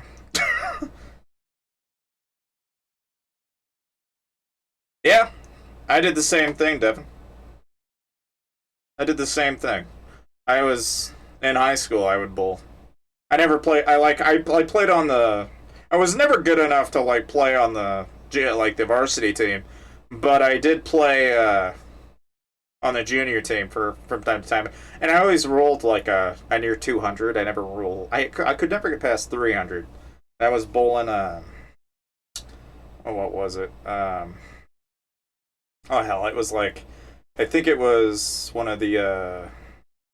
Oh, for a little while, I was throwing storm balls, but I got sick of them because they kept cracking on me.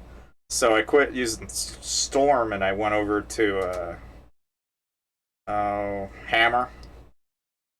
I was using hammer. Yeah, I've seen Belmonte from time to time. My dad loves bowling, so he gets into Belmonte pretty frequently. So yeah, I've watched Belmonte. But oh man, I don't know, man. This is like bowling is one of those things that like I got into it because I needed something to do in my pastime, and that was one of the things that I picked up with my dad. And that's what me and my dad do. Is we'll bowl. It's that or on a good day we'd go hunting and fishing and stuff like that. Which hey, I mean you can get a good gathering event out of that too. By the way, go get a group of friends, go fishing. If you get a boat, that's the kind of fun that I would have. Go out and like go tubing or go skiing. That kind of shit. That's the fun shit. Like that's the kind of stuff that we did. At least when I was in high school. So, have we decided what exactly it is that we're doing here? Who knows? Who knows?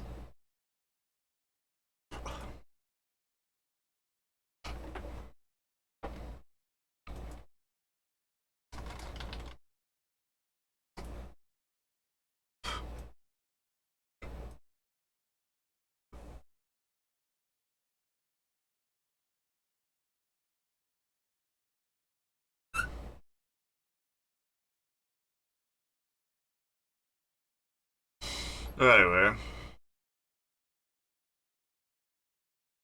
I mean, that's the thing. That's the kind of fun things that you can do. Yeah, I mean, see, my dad's the same way. He works most of the time, and then when he's home, he's knocked out. So I usually spend time with him when he's got time off. Is what I do. But I always make an effort to talk to my dad where I can. Same thing with my mother, because I think a lot of people usually in high school and college, you kind of move away from your parents, which is normal. But it's like I don't know. I've always found it fun to like find something that my parents and I can all do together, and so I I care about that kind of relationship with your family, you know, and so that's something that, for me, I always like to keep my dad company and try to keep my mom company, just so they got somebody to talk to, but more importantly, to get to know them better, you know. But I don't know. It's one of those things that, for me, that's just, I don't know. Maybe that's a little abnormal, I guess, because I've always had a pretty close relationship with my dad and my mom, so I've never been real. There's never been really a fight or anything like that, because I guess in a way I've learned in life that it is often easier not to fight with people. It's just often just better to hear them out. You might disagree with them, but you're better off just walking back and not screaming your head off, you know. And it's hard to have that kind of resolve, but believe me, it's so much better. Yeah, I don't know either. I don't know what the hell we're doing here. I don't know if I'm rallying or what. I'm a baffled little brother. I don't know. He's in war gear. I don't. It doesn't smell good, don't look good, but you know, if they're gonna hit, then you know I'll hit too. You know, it's my mentality. I just need to know if they are. I don't know if they are.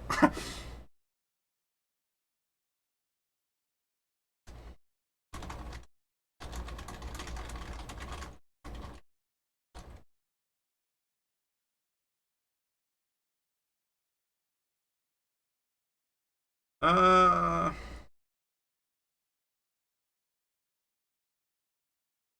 Yeah, what's up? How's it going, dude? That name. Uh. Uh.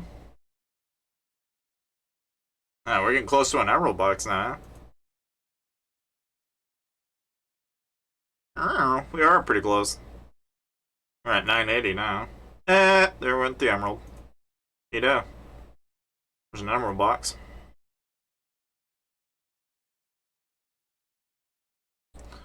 But, I don't know.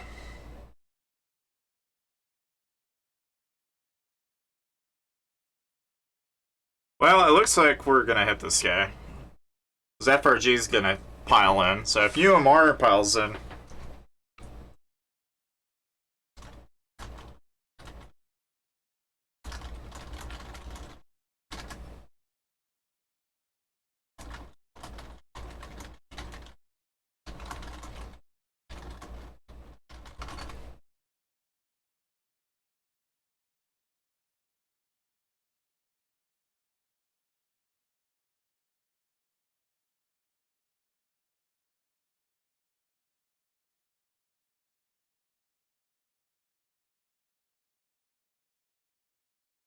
are you gonna train troops? Okay.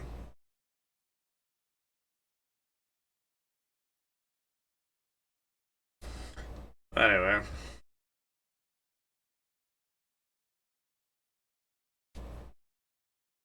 Well, whatever the decision is, I guess.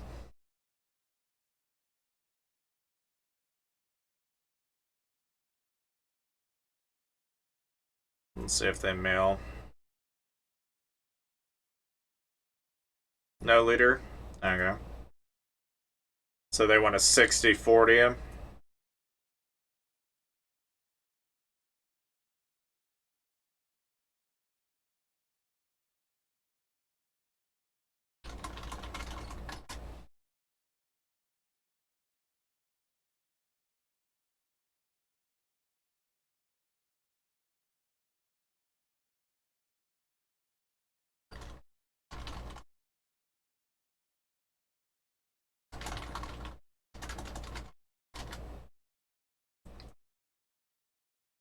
I should probably just be clear. What are you sending to attack? We'll match it.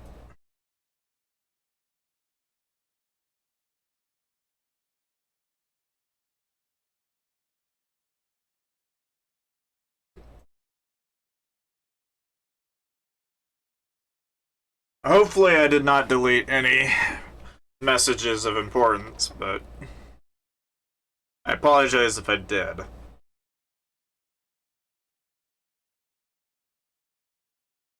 Okay, cool. Alright, cool.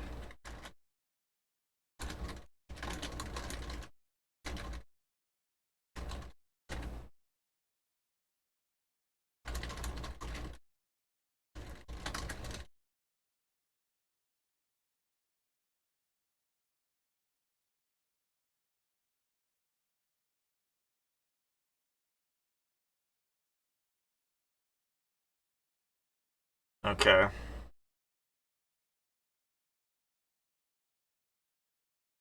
Alright, fine. They're just like, yeah, we don't know, we're just gonna go for it. I'm like, okay, dude. Like, if you're guessing, I'm guessing too, I guess. Um, Screw it. We're gonna guess, let's guess.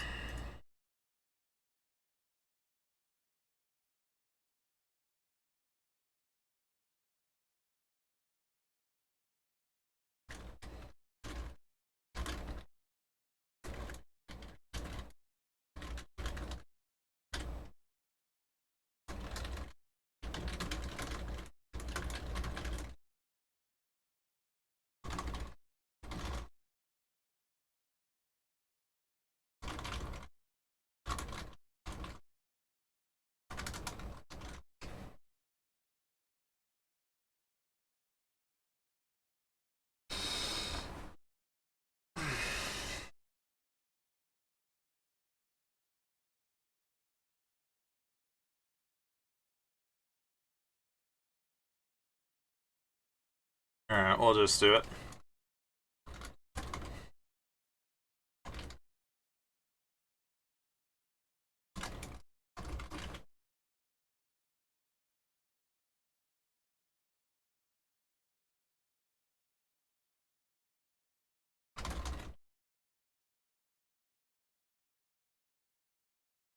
Well, what resources do you need? If you tell me what you need, I can throw it.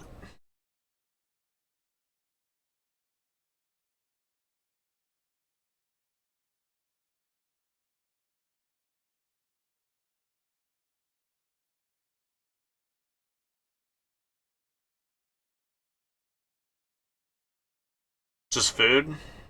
Okay.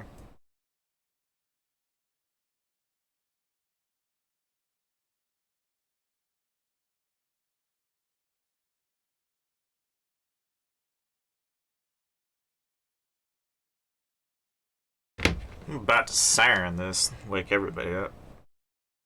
Get everybody woke up here. Get their butts online. Yeah.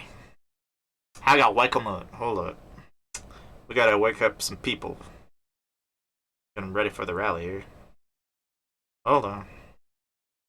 Inbound siren. Anybody's got Wiggumers about to wake up real fast. Okay, there we go. In any case, I mean, I don't know. I could probably could figure out. Well, I dropped a little bit. And they use calves, so.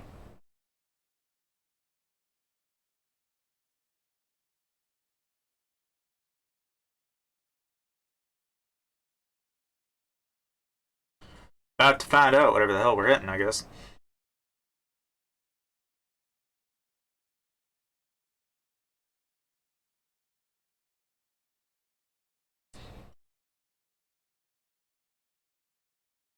What do we even have here? We got 1.4? Not even full. God damn. I don't know, we might have a hard time filling it, because I guess mostly everybody's derping at the moment. To be honest with you, I honestly don't know what the hell we're hitting here. If he's in front line, then we're either going to hit inf or we're going to hit cav. It's one of the two. So.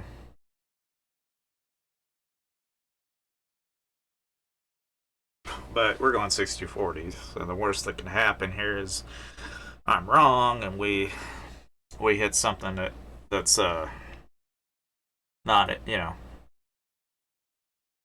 How much do we have? 1.6? I don't know.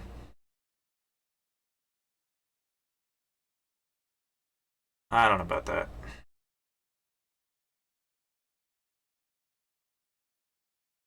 If I don't fill, I'll try a range instead.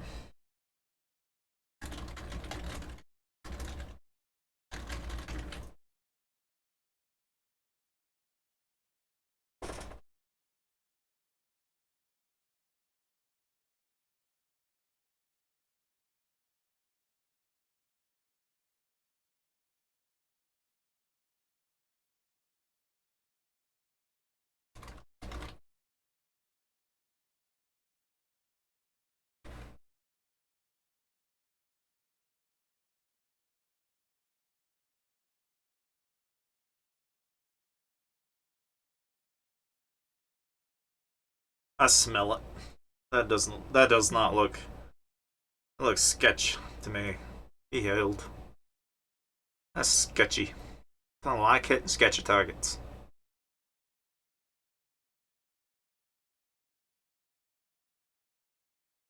I don't know. We could hit Alan, I guess. Oh, what's Alan got? Oh, I don't want to hit Alan. Man, damn it! I want somebody that ain't war gear. Damn it! Not war gear targets. It's not a target. That's a bad target. Bad target. Don't be doing that.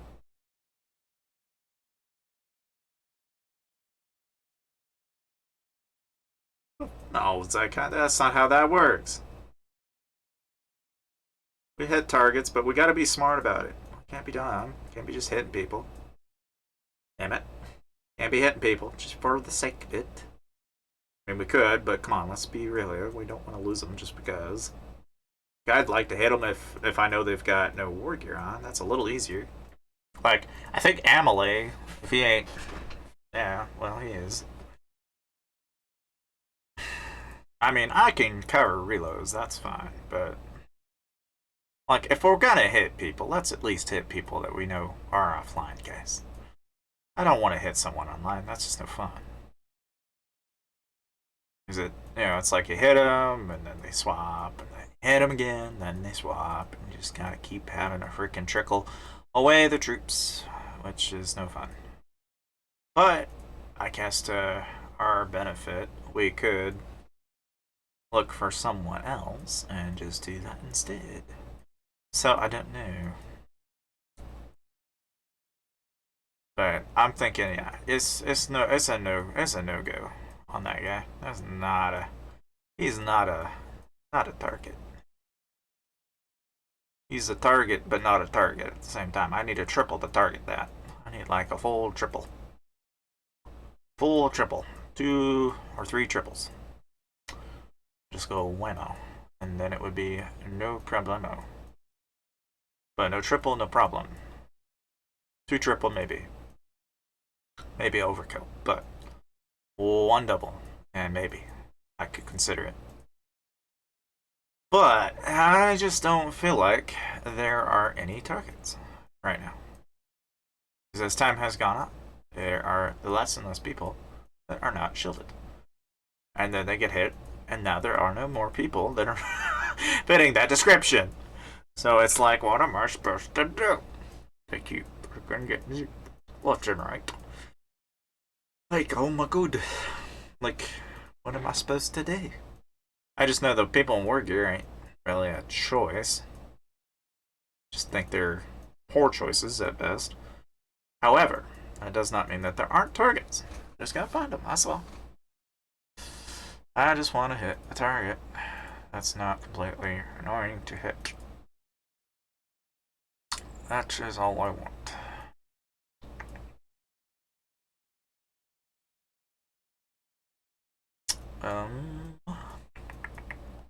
Well.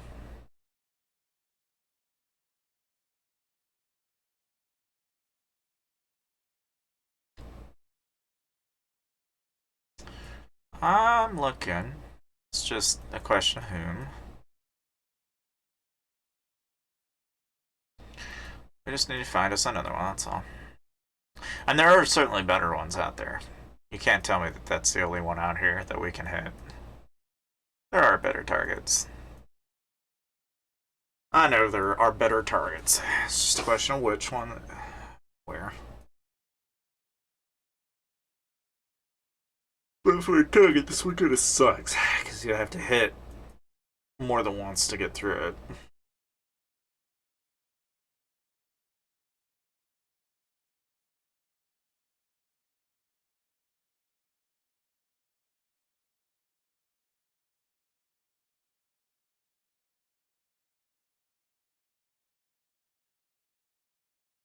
Let's see.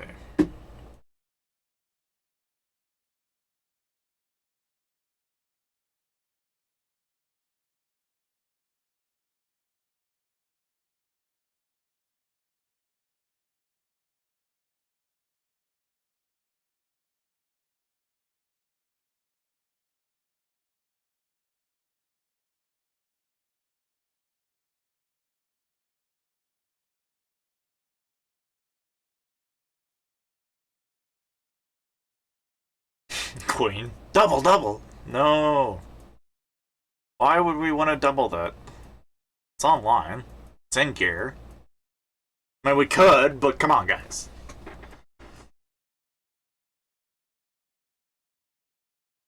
Like, Lord have mercy. Like, are we going to be clashing on those guys? I mean, I guess we can, but still, come on.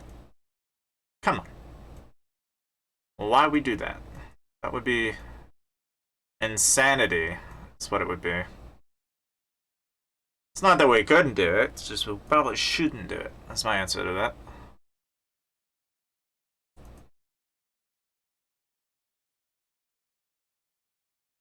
Right now, most of the targets that we've found here are like, eh.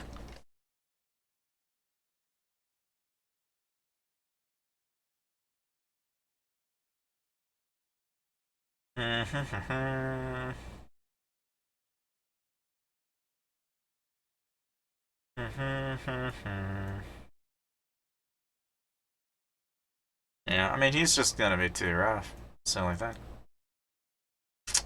It's the only thing I don't want to hit. When I know that. It's just not gonna be fun to hit it anyway. I mean, it's not we can't hit it, it's just I don't want to waste the troops doing it. When I could hit him when he's not on. In that position, you'll burn him, and then what? Well, then he carpets somewhere random on the map. It's just not a worthy target, because you're not going to get all of it. I'd rather just kind of smack targets I know I can expect. Which tier troops I make more of? Oh, I don't know. It depends on which ones you have to make. You can't make all the troops in the game, but you can also reasonably expect that, you know, T4 and T2 are the best ones. T3 are okay, but not the best of the best. It all depends on where you're at in the game. We're gonna. Oh, really? Are you now? You're planning on migrating to 181? Oh, dude. All right, that sounds like fun to me. What are you gonna do though? Dude, we got some billion-byte players in this kingdom, dude. Like, I just can't get through them. That's the only problem. We need like we need somebody with Mythic Champ to get through that. If we could like quad rally these dudes, then we could totally clear them. I'm getting the impression that this guy's getting elected though. Oh yeah. Yeah, okay, no, he's getting elected, but he's online. We all know he's online, but, you know, if he's dumb enough to take a double from us, then, you know, hey, all the power to him, dude. Well, we know he's online. Like, that's no secret. We know he's online. Alan's probably a better target, but I feel like a lot of these guys, it's just like you gotta get through them. That's the problem. That's the only thing. Most of them, though, they keep shielding on us. Like, Fighter's probably the only guy in here that's actually going to have anything worth losing. Some of these guys here, though, are probably not too bad. A pair of 600 mils that are just sitting there. So far, we've been able to clear a couple of them, though. So, I mean, we're not doing too bad. We've kind of done a disservice to these people, because they were like 67 billion, and now they're 66 million on their main. And they're trying to shift might over to try to make losses recover. They've got tons of resources on these accounts. So, I like to think if we can crack open a couple here and there, it'll spill like a bunch of beans. And I've already seen a couple people like over here that are like trying to keep track of when they're shielding. Like this one just a second ago had like 400 mil and it cracked open for like a half a second. Long enough that a person could clear it, and then, you know, by the time the guy wakes up, he's like, oh no. You know, like, you lose it all. But I don't know, the kills that we're pulling off here are pretty good. It's really not too bad.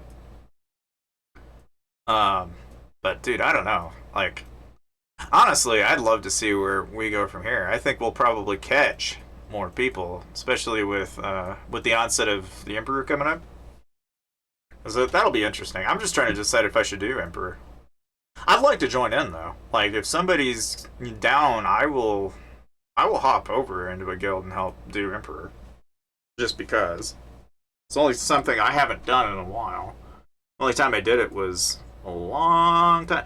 Hey, now here's my garrison trap account that's just like sitting here waiting to unpop its shield. If that thing opens, that thing's got food in it. I will rally it if it gets in fury again. Because that thing has got food and I know it does. But anyway. You know. I've got T5 though.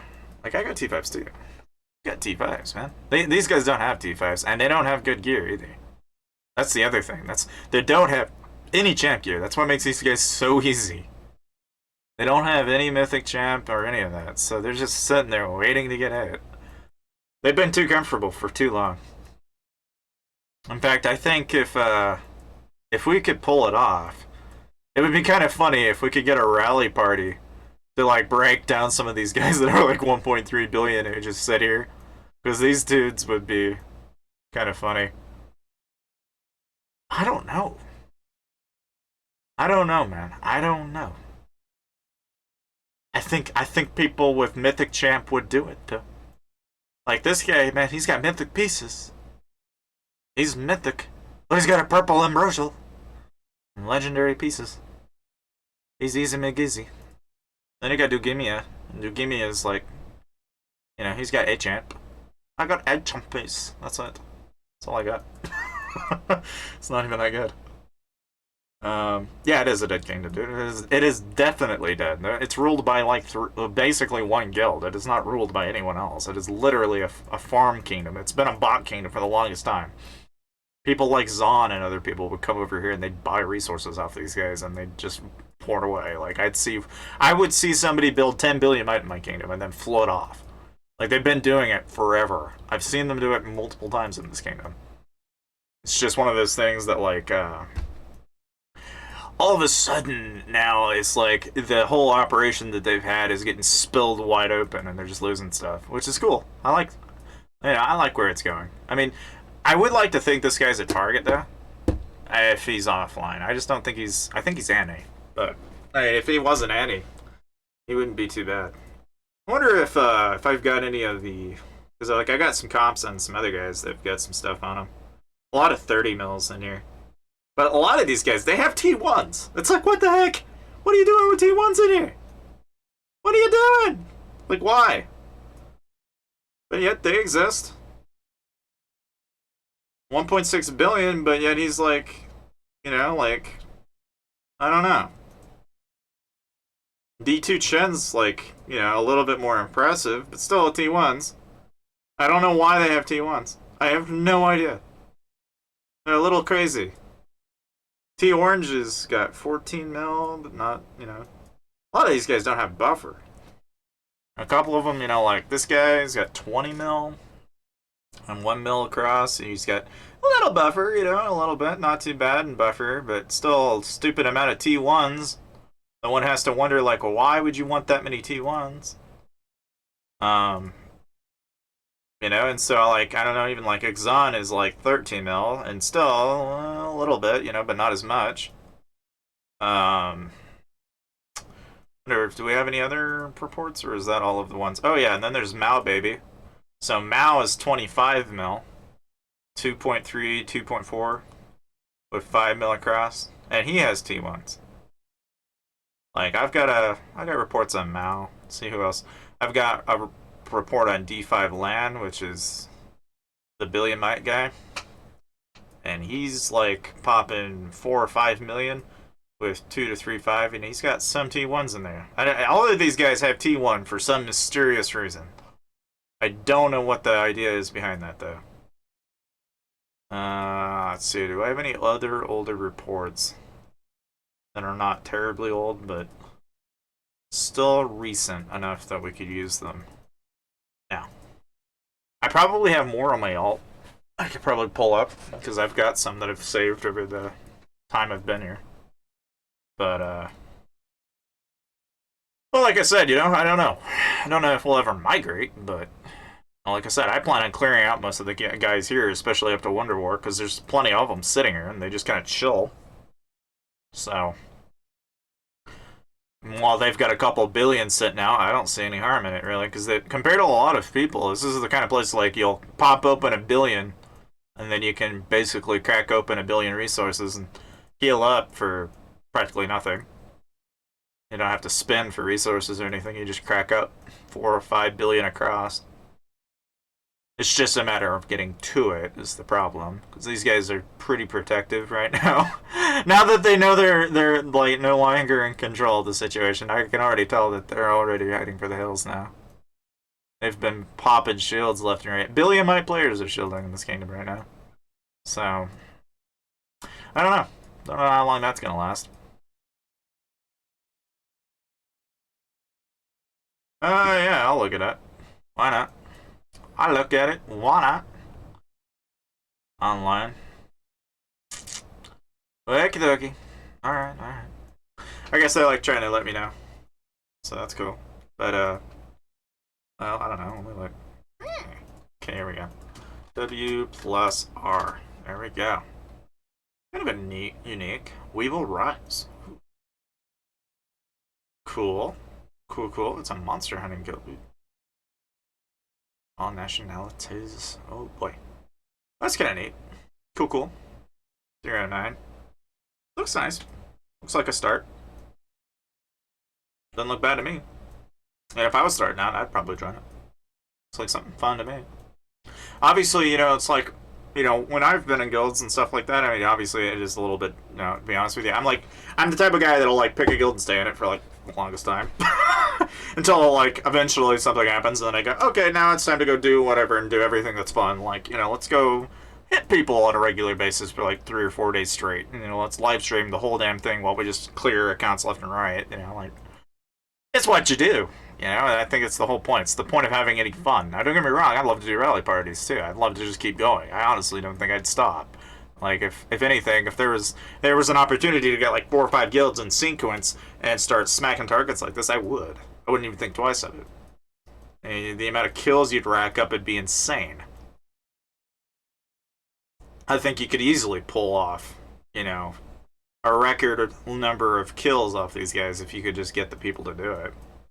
And really, I think we've done a nice job of that already, because overnight we're already at 15 billion. That's really not bad after a couple of days. Overnight in the sense that it was like from 6 to 10, and then from 10 to 15. That's a 5-6 billion increase. It's pretty good over a couple of days. And I think it'll only get better from time, because to be honest with you, this is just a blast in my opinion. So, I should come to 309 because there's some bullies. I don't know. Yeah, see, I'm not dictating the entire guild's migration pattern. So right now, I can tell you we're not going anywhere too soon. But I can tell you the next place we go to will probably be where a lot of bullies are. We'll probably be the next bully on the block. But how most things are. It's like one moment you're the bully, the next thing you're not. So it's kind of a trade and fair. But that's the war. That's what makes it a war game. Sometimes you're gonna win some, you're gonna lose some. That's just the way it is. Like for every 2 or 3 rallies we do, we'll probably win, lose. Win, lose, win, lose. At the end of the day, the only one that I care about, really, are the people that join in. Because that's the whole point. It's just like, if you're going to have fun, have fun. Why not? Take a chance. But, I don't know, like, I'm looking around right now, and it's just like, most of the targets are shielded, so it's kind of a question of whenever they unshield, and that may not be ever anytime soon. So we're left, having to choose between 5 to 600 to 800 mils, and that's fine. But if we don't double it, it's kind of hard to, like, break it, because if they're online, you hit it once, they heal, you gotta hit it again. And if they get rains, then it's just, there's no point. If I could Blackwing numerous times, I would, though. Like, if I could just go, okay, everybody fill pure tier 4, and just Blackwing it, then, regardless of what I hit. If I carpet, 2 rallies at the same time, vice versa, yeah, at some point those defenses are going to cripple. It's just a question of how many it's going to take to do that. And obviously losses are going to be inflicted on either side, but the idea is to eventually break into that piggy bank that's got a couple billion in it, and it makes it all worthwhile. It's just a good... So, like, right now, we have the trouble of, like, we hit these guys and then they get on. So it's like we've been trying to hit them in the morning, and I think we've done a good job of that for the first couple of hits. We've really gotten some, already today. Like, for the start of the stream, even, it wasn't bad. Like, to start off hitting some of the guys that we did, like, we had some really decent targets. I wonder. Okay, I think it was like. Where was it? It was. I think this one. I need to save these because I'm like forgetting to save now. So that way I can reference them later without being like, derp. Because, you know me, but. I was like, this one, I soloed it. Like, first rally, we probably could have soloed this one out in the first go, but it was more fun to watch what a rally would do compared to a solo. And in one rally, I mean, one single rally cleared all of that almost. Almost one and done him, which would have been really nice. You know, but like, I don't know. It's just like, part of me kind of wishes I had just enough to one and done him. I kind of do. Like, that would have been nice. Would have been nice. But even though I've got T5 Cav, you know, it's like, it's not bad. And, you know, if anything, I've got enough now that I've got T5 Inf in range, too. I just need the food to do it. And Ryan's already decided that he's going to start boosting, so he'll boost probably up some troops and stuff like that. I'll probably want to do the same thing eventually. But I'm going to kind of be relaxed about it because I'm not going to bother anybody for resources. I'll probably just chill. Because I know how this place is. I know somebody will pop out a few billion and then that's all it takes. Like, I'll find somebody with a few billion just laying around. And there always is somebody. Always in this kingdom. It just seems like a very common thing to run into. It's just a question of when it'll pop up. Sometimes it's almost completely random and it's the only thing. I don't know. Let's see. K4R's kind of like... Trying to look and see, because a lot of these hives are going to have them. It's just sometimes they like to migrate random, or not migrate random, but like they'll port random shield sometimes. And so they'll be kind of in these, I would say like indiscriminate kind of places where you wouldn't expect them to be. And those are the people that we're going to end up nabbing most of the time. It's the people like Explorer, for example, who get rallied and then decide they want to shield and they go AFK and they forget to shield and then that's how you get them. You're not going to get a lot of the guys in the hives because a lot of the time they're just waiting for somebody to come by and hit them. They're just wanting to get hit. They stay up for whatever reason. They just say, hey, I'm going to trap you. That's what they think they're going to do anyway. Some of them are trying to garrison trap, which they got from me, by the way. Pretty sure anyway. I did it enough times to them that they start trying to garrison trap. Boy, what was that?